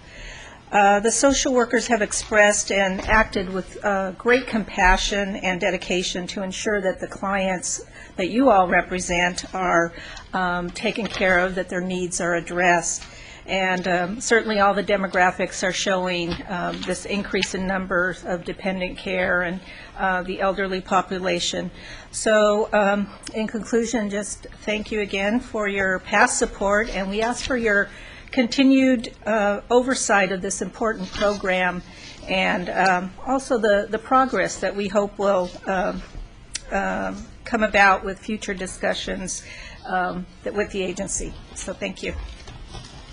Thank you, Ms. Espinoza. That concludes our public comments. Move the recommended action. We have a motion and a second, and seeing no objections, that passes. Thank you for the report. Supervisor Bennett? I just want to really appreciate SEIU for coming down. You know, there's times when there's tension, but it's also nice to hear the times when there's cooperation and support. Thank you. Come on down anytime. And I'd like to, if I might, appreciate that staff worked so closely since this was filed in July of '06, that we have it before us today, so it's resolved. Great. And resolved with a good compromise and resolution. Thanks. Thank you. Item 43 is our ratification approval of a grant application. Good morning, members of the board, Mr. Johnson, Chairwoman Parks. I'm Judy Rivera, Deputy Director for the Human Services Agency. We're asking that your board ratify and approve submission of the grant application to the State of California for kinship services and support. Should we be successful in obtaining this grant, the funding will act as seed money for creating community-based family support services to relative caregivers and court-dependent children who are placed in their home. Ultimately, we believe that providing the necessary support to relative caregivers will result in reduced placement moves for dependent children and increase the likelihood of maintaining stable placement for them. Great. Second. Motion, a couple seconds. Seeing no objections, that passes. We did have a motion on 41, did we not? Yes, I did. Okay, great. So now we're on to item 44, and this is regarding the ratification also of a grant, this time with First Five. Our application here seeks to continue providing respite care services to foster families. We believe that this type of support is vital for both the recruitment and retention of foster families in Ventura County. Thank you. And second, happy we're able to, I know you had to juggle to make that all work. Thank you. And we have a motion and a second. Seeing no objections, that passes. And then finally, item 45. Again, we are asking for your board to ratify and approve the grant agreement from the Stewart Foundation to continue the Family to Family Initiative in Ventura County. This is the third year that we have been recommended for continued funding from this private philanthropic organization. With this funding, we will continue to implement the Family to Family strategies. Move the recommended action. Motion and a second. Seeing no objection, that passes. Thank you. Thank you for sticking around. And we'll Should go life on always be so smooth, huh? to item 46. This is what we discussed a little bit earlier today, and this is the approval to fill an unexpired term on the RCD. Hi, Ms. Tompkins. Good morning, Madam Chair, board members, Mr. Johnston. This item is to fill an unexpired term in Division 2, the Santa Clara Valley, for the Ventura County Resource Conservation District. This was actually submitted as a separate request from the district in addition to 47, which was continued next week. And to provide some clarification, yes, there are individuals who applied for Division 2 who were considered both for this unexpired term as well as the full terms. So hopefully that will provide some clarification. The review panel that was established did look at all of the applications that came in and determined that they would recommend Margie Bartels to fill the unexpired term. So that's their recommendation. We have a motion and a second. Seeing no objection, that passes.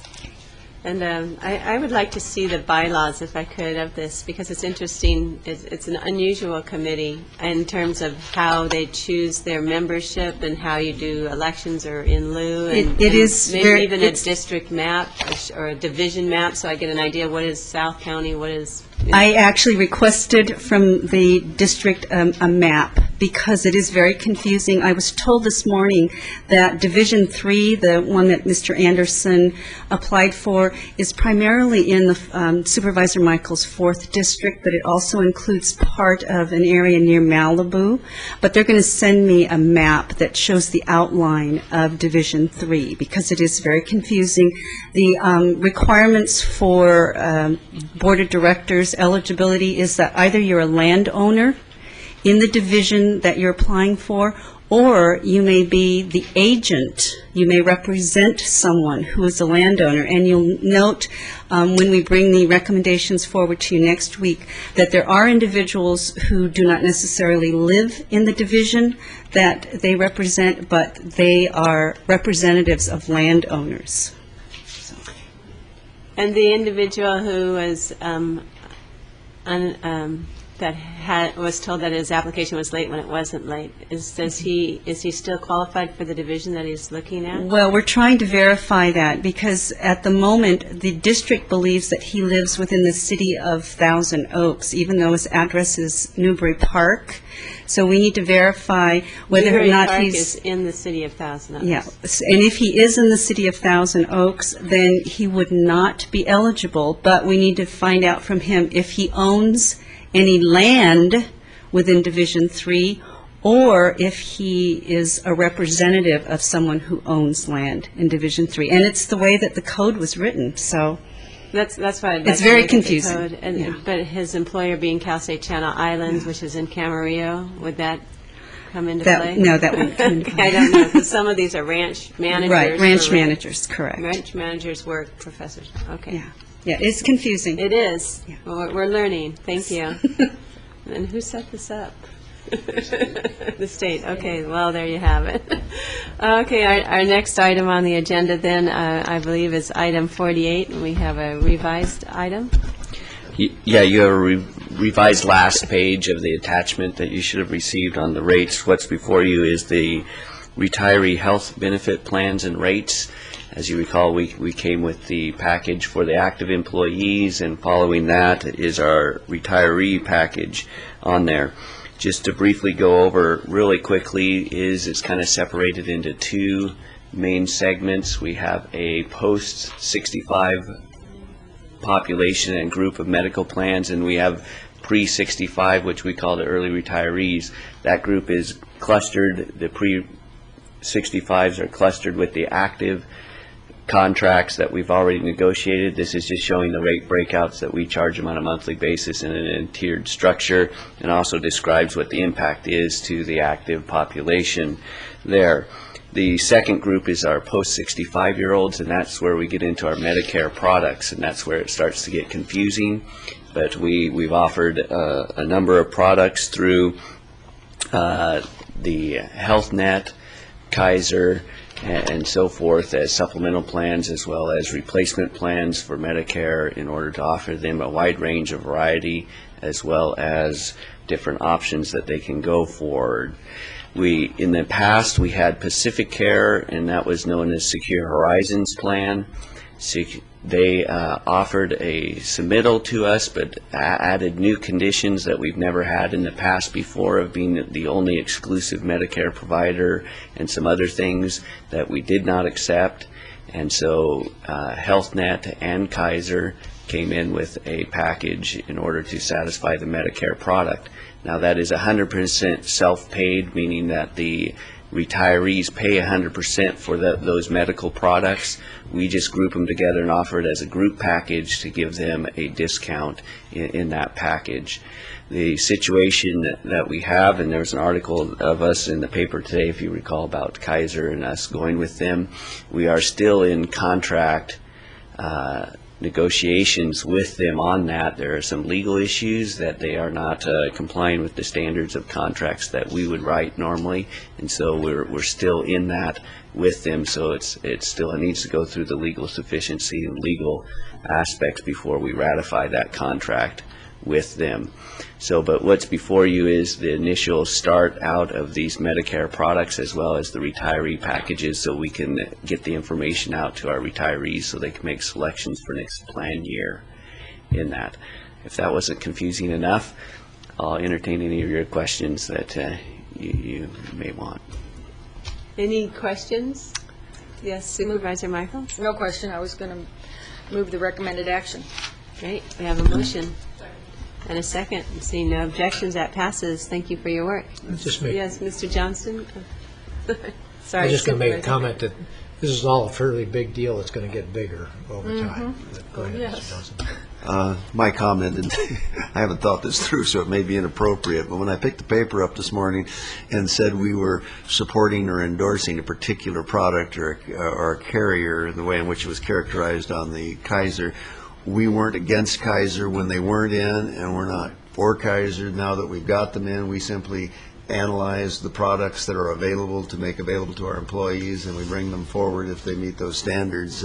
So, you know, the old thing in politics where they say, you know, take credit for the sunshine because you get blamed for the rain. Well, in this case, we'd like to not be given credit for either. We're just trying to do the job, you know, and keep the politics and the endorsements out of it. Thank you. Yep. So we do have a motion and a second, and that passed unanimously. Thanks. Thank you very much. Our next item is an item with our Information Systems Department, and this is regarding telecommunication system. Good afternoon, Chair Parks, members of the board, and Mr. Johnston. I'm Rick Jackson. I'm a Deputy Chief Information Officer for Telecommunications for ISD. Agenda item number 49 recommends your board's approval on the next phase of the county's telecommunications system upgrade program. This phase includes the replacement of the Ventura County's Medical Center 20-year-old plus system with the same voice over IP technology that we've employed here at the Government Center. This is going to be the same system, same technology as we have implemented here in the government system over the past 12 months. As noted in the Government Center project closure report submitted to the board in June, this technology and system has proven very reliable, other than a couple of outages which were due to human intervention versus technology issues. The system has also proven very flexible, as evidence that we've been able to incorporate whole new facilities such as Satakoy Yard and also the Partridge Building with moderate additional investment as it relates to handsets. Also, as noted to the board, the total cost of the Ventura Medical Center campus upgrade is a little over $2.1 million, which will cover all buildings on the existing medical center campus, as well as the new Santa Paula Hospital. With the Government Center, this includes a complete communications network upgrade, as well as the entire campus. As noted in the board letter, in addition to the actual phone and communications network upgrade, we'll be upgrading the hospital's cable plant at the same time that we're accomplishing this project. To accomplish this, we plan on combining the funds of ISD and general funds dollars to finance this cable plant upgrade. The additional funds will be recovered over time at a unique phone rate of approximately $4.63 or less a month per the VCMC campus.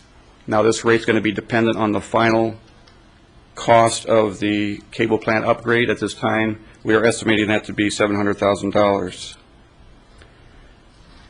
This estimate is a worst-case estimate, and we feel confident that the cost and the unique phone rate for VCMC will be materially less. This unique rate will be brought back to the board for formal approval during the first quarter of next calendar year as part of the normal ISF annual rate approval process. And with that, I am open to any questions. Thank you. And this was part of the budget, is what was budgeted for this?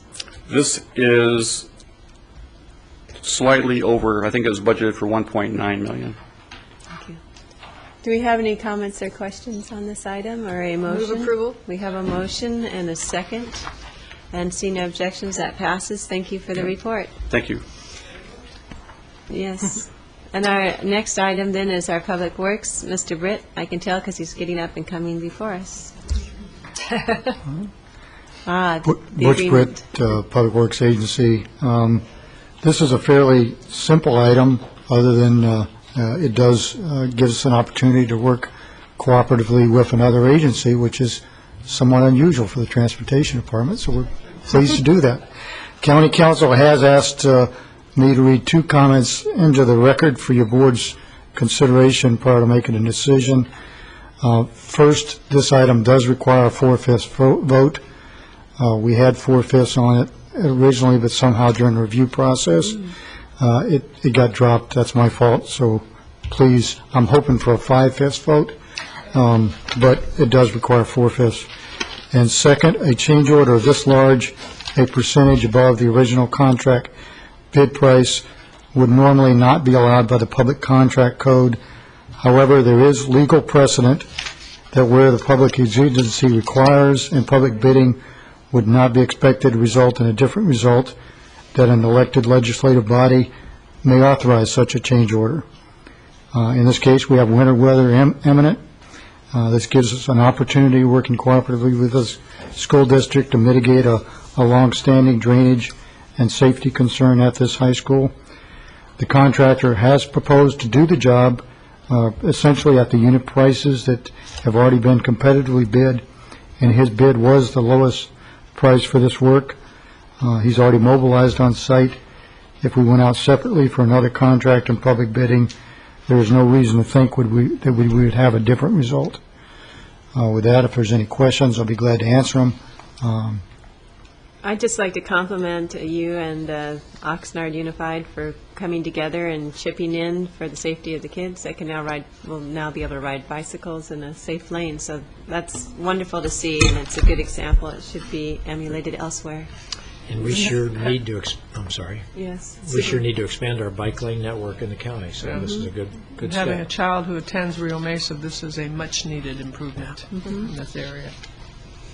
Thank you. We have a motion and a second, and seeing no objections, that passes. Thank you. Our next item is also with our Public Works Agency, this time Watershed Protection District, item 51. Good afternoon, Chair Parks, board members, Mr. Johnson. For the record, my name is Jeff Pratt. I'm with the Watershed Protection District. I've got item 51. Before I start, I want to point out that I discovered an error in the board letter this morning on page 6 of that board letter, 5th paragraph.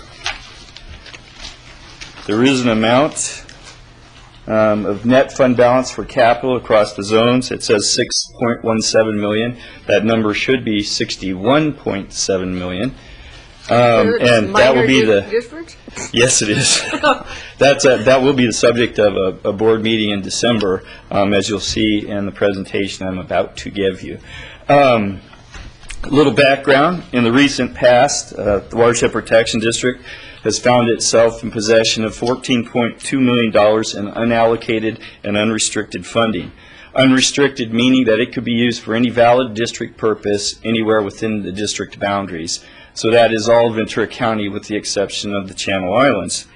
It came from two sources: the proceeds of the sale of a piece of property to River Park Corporation, that's about 11 some million of it, and a project came from the Special District Augmentation Funds, which were set aside in the early 90s for a diversion project on Caneo Creek that was completed by others, and as a result there was no need for that funding. Your board has received past presentations and recommendations allocating this money. To date, your board has allocated about $7.3 million of this money, $3.6 million of which has gone towards the El Rio Struby drain, storm drain improvements, $2 million which has gone as Watershed Protection District part of the Satakoy Yard, and $1.7 million which has gone to the El Rio Sewer Project. This has left about $6.9 million of that money unallocated.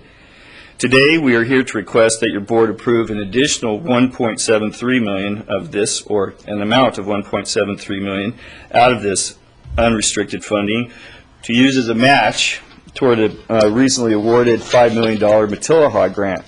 which is a companion item to this board item. It's number 52.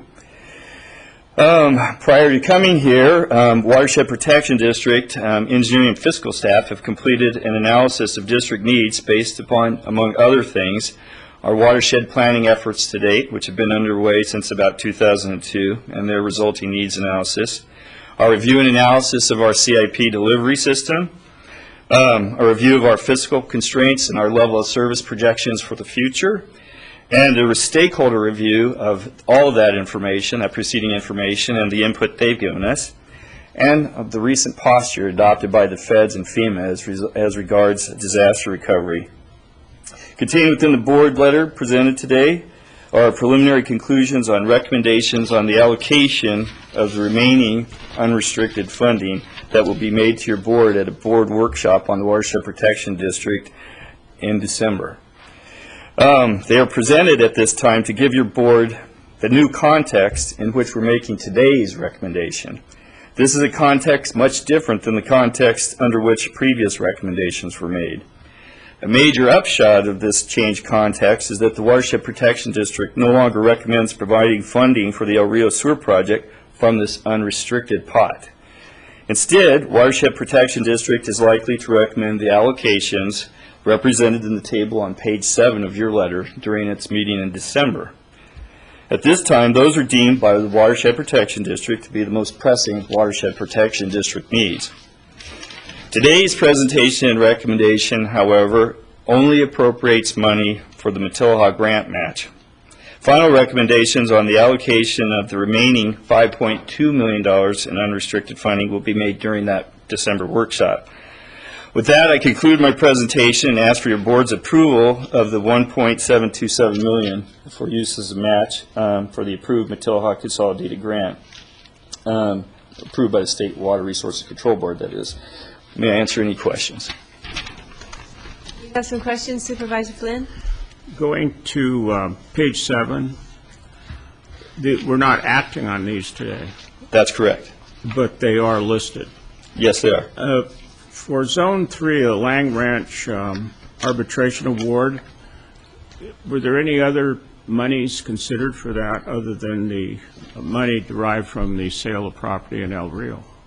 The special district augmentation funds were actually the money that were targeted for. That's being used for that? Right. Okay. And a little bit from the El Rio. There's about $3 million in the special district augmentation fund with interest. And then going back to page 3, let's see, the first full paragraph, 3.624319, $3 million plus, went to the El Rio Struve storm drain project. That's correct. But that was money, much of it, as simply a contribution by the River Ridge. Am I not right? No, this wasn't a contribution. This was proceeds from the sale of the property. There's another contribution you may be thinking of, $1 million, that goes to the El Rio neighborhood, which has yet to be expended. It will be used to correct more of the local drainage problems by connecting to that big box that we sent across Vineyard Avenue and up Orange Avenue. It'll catch Balboa then?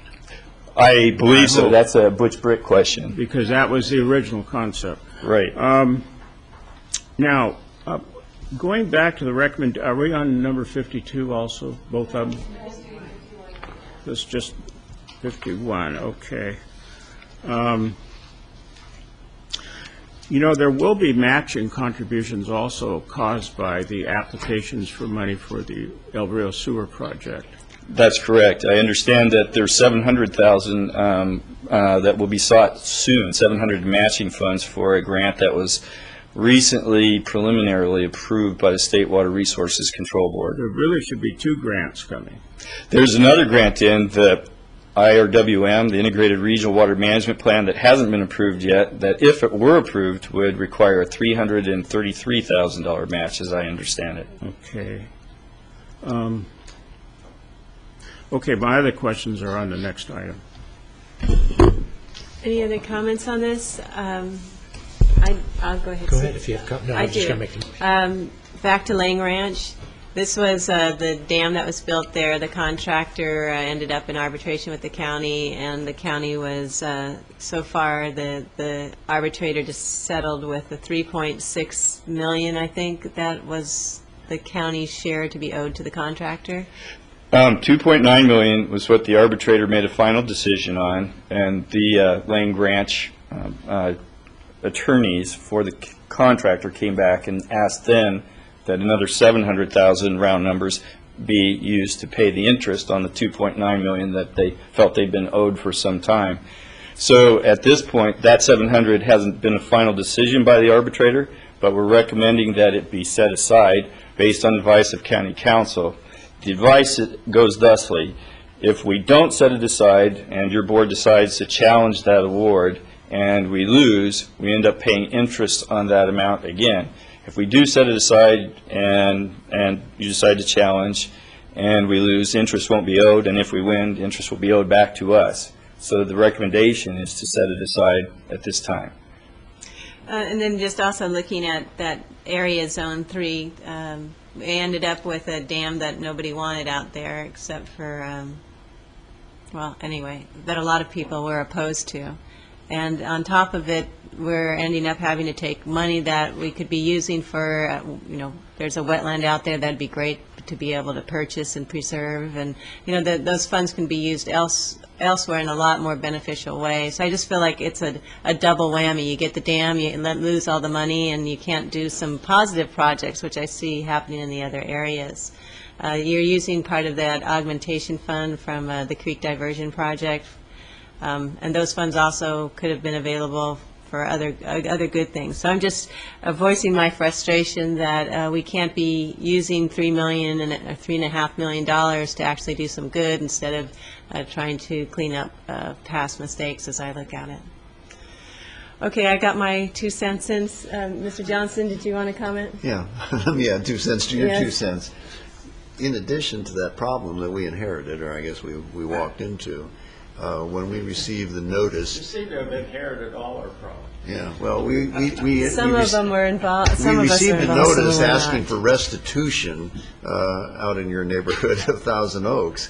And the reality is, if you take this and add it to all the pain, suffering, and the grief we went through working on a city project, I think we built up quite a few credits towards any restitution anybody might think we owe out there.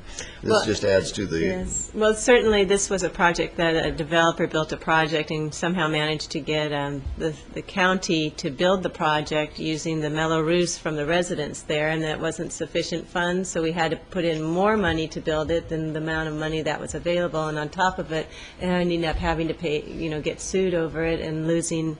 So this turned out to be probably close to $6 million of expenditure on this whole project between the building and the settlement.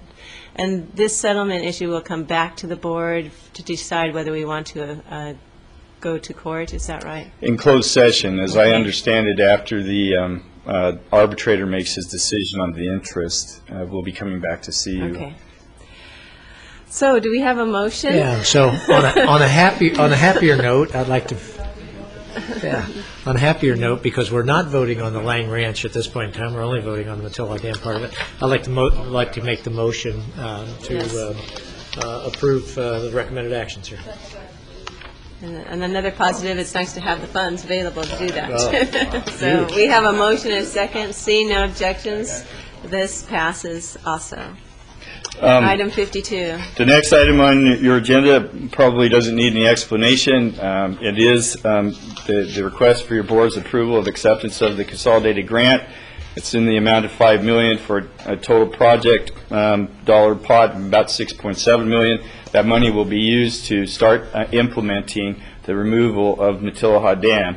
The first 2 components will be the installation of wells for the city of Ventura that will be affected when the sediment starts to run when the dam's removed. We'll be moving those out of harm's way. And we will also start with this money to take the Arundel in the Ventura River watershed out, starting at Baldwin Road approximately, and working our way all the way back up the Ventura River and then up Matilha Creek to the headwaters. And staff requests your approval of this, and I'd be happy to answer any questions. Well, I have a couple of questions. Have we Have we tried to, is there any place else in the county where we've removed this much Arundo, this contiguous of a watershed? And all No place, and very few places elsewhere. We have brought in people who are very experienced in this from Orange County and San Diego County to help us look at this, how we're going to do it. It's going to be a valuable project for the watershed, for a true, Matilda Dam is not Matilda Dam removal. We've always called it an ecosystem restoration project. This is really the classic evidence that it is a true ecosystem. You remove that Arundo, you completely change the water equation there. You completely change the whole ecology of that watershed. It's amazing. Supervisor Flynn? Right, on the Arundo, does this require a continuous monitoring of it after it is removed? It does. Will it come back? Can it come back? Yes. And so it's a continuous expense, is it not? Well, we anticipate up to about 5 years. We think within the first 2 or 3 years we will have controlled it and controlled the rebirth. But there are all sorts of sources for this stuff. We will have gotten everything out of the river corridor out. I guess at that point we have to work on getting it out of yards and gardens and so forth. Okay. The 1.4 million for 2 Ventura City wells, do you have any idea how old those wells are? I don't. I can find out if you like. My concern is that we're getting into a replacement of wells because of the project that may have needed to be redone anyway. I don't know how old they are, but it seems to me probably fairly old, probably wells that the city of Ventura needs to give attention to. So I'm concerned that we're using this money to, some of it at least, 1.4 million, to help the city of Ventura with 2 wells, and I understand the reason that you gave. However, it seems that we had some kind of a management or an agreement with the city of Ventura, and in fact, all cities that have some regional impact on this project. Why is Ventura not paying for these wells itself? Why are we doing it? Why is this project doing it? The project's doing it as mitigation for its impacts. We will clearly impact, despite the age of the wells, we'll clearly impact those wells with this project. The second point that I should probably make is that there was this coalition of people who came together to make the project, and you know this as well as anyone. There were deals worked between the enviros, the water suppliers, the regulatory agencies, which involved more than what's on the surface. One of those things that I think play in here is that the city of Ventura worked hard with us to get the water from Casitas that we will need to slurry the fines down, and they've agreed to offset some 4,500 acre feet of their water for our use in bringing that slurry down past Robust Diversion, down past where it can do harm to other water supply facilities, and that is a project savings, I believe. I think probably it is. I'm very supportive of the project. As you know, I was initially very much involved with it, but I would hope that, I feel a big sucking action taking place with the Matilahoff project, and I still support it, but the suction is there. You go by in your car and you can almost hear it coming out of the Ojai Valley. And where is that money going to come from? Well, some of it's coming from the El Rio area, perhaps one of the poorest areas in Ventura County, going to this project. So I would hope that the people, the coalition and so forth, would continue those efforts it made early on in identifying money for this project. For example, some money came from a fine that Texaco had to pay. I would hope those kinds of fines are followed up and see if we can't get more of that money. Foundations may be a source of money. Hewlett-Packard Foundation, for example, is really concerned about environmental issues. So I hope that we will look, Jeff, in every area we can to provide money for that project. Otherwise, Zone 1, if you will, doesn't really pay its way. It needs a lot of help. And so we have some big problems coming at probably, what meeting will it be? December 12th, I believe. There are going to be major, major, major problems. And I would hope that we will look out for other sources of revenue. If you look at Oxnard's problems with the drainage system, the red line system isn't really sufficient now, and there's going to be a heck of a lot of money that goes into that. And where's the money coming from? It's got to come from someplace. Anyway, I would appreciate you looking into the wells for me and getting back to me on that. And also the other sources of money that may be out there. I would hope we would. Otherwise, that suction noise is going to continue. Thank you, Supervisor Flynn. This is to accept a $5 million grant. Yeah, I'd like to. It needs a match. I'd I like think that's coming from. Yes. And we have approved that match, so I'd like to, number one, I'd like to move the recommended action. And the second thing I'd like to do is just respond. I agree 100%. The reason this project has actually gotten as far as it's gotten is that there's just constantly been this effort to be creative and try to find all these various revenue sources. And the one thing I would like to put in perspective is, yes, at this particular time, we actually are having to put up some money. But when you look at the overall amount of money that's going to flow into the ecosystem, and we're talking about Arundel and all that stuff, from the federal government and the state government, and then all of these other nonprofits, the amount that's going to come out of Ventura County direct funds is going to be very small. I mean, under single digits percentage-wise out of a $130 million project. So one of the things we have to look at this is the leverage you see here is actually the wrong percentage. That's not the leverage that we'll have overall. This leverage is about, up in the 30%, that we have to do. We put up 30% and the other money's coming. But we just have to make sure that happens. Yeah, and I don't disagree, but I wanted to put that in perspective. But when you talk about the whole $130 million, 65% coming from the feds, and I would guess we'll be closer to 30% from the states, et cetera, and we'll be somewhere in the 5% range. That's a pretty darn good leveraging of dollars, even though it will still feel like a substantial funds. Thank you. Thank you. We laid the foundation. Your mic is off, Supervisor Bennett.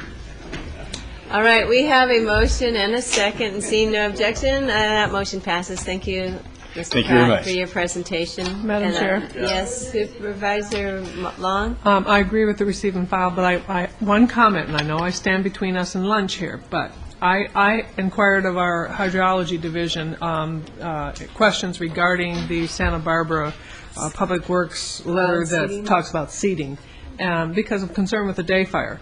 And I will say, too, that they assure us that, and in fact, staff's concurrence made me more comfortable that there will be minimal impacts to the day fire area. But the seeded bands could primarily affect parts of Matilaha and the upper Sespe Creek watersheds. But they will certainly be monitoring those for flows and, obviously where the rain patterns go. So I'm going to have some follow-up questions that I want staff to communicate with Santa Barbara. On the environmental document they're using for their annual seeding project, it is quite old. And it's probably time for them to explore a new document to assess new conditions. So wanted to let you know that. Okay, good. Okay, we have a motion to receive and file the correspondence agenda. See no objections to that. That motion passes, and we are going to now adjourn to our closed session. Do you expect an announcement from the closed session? No. Thank you, and then we'll go from closed session to a complete adjournment. Thank you. See you November 14th.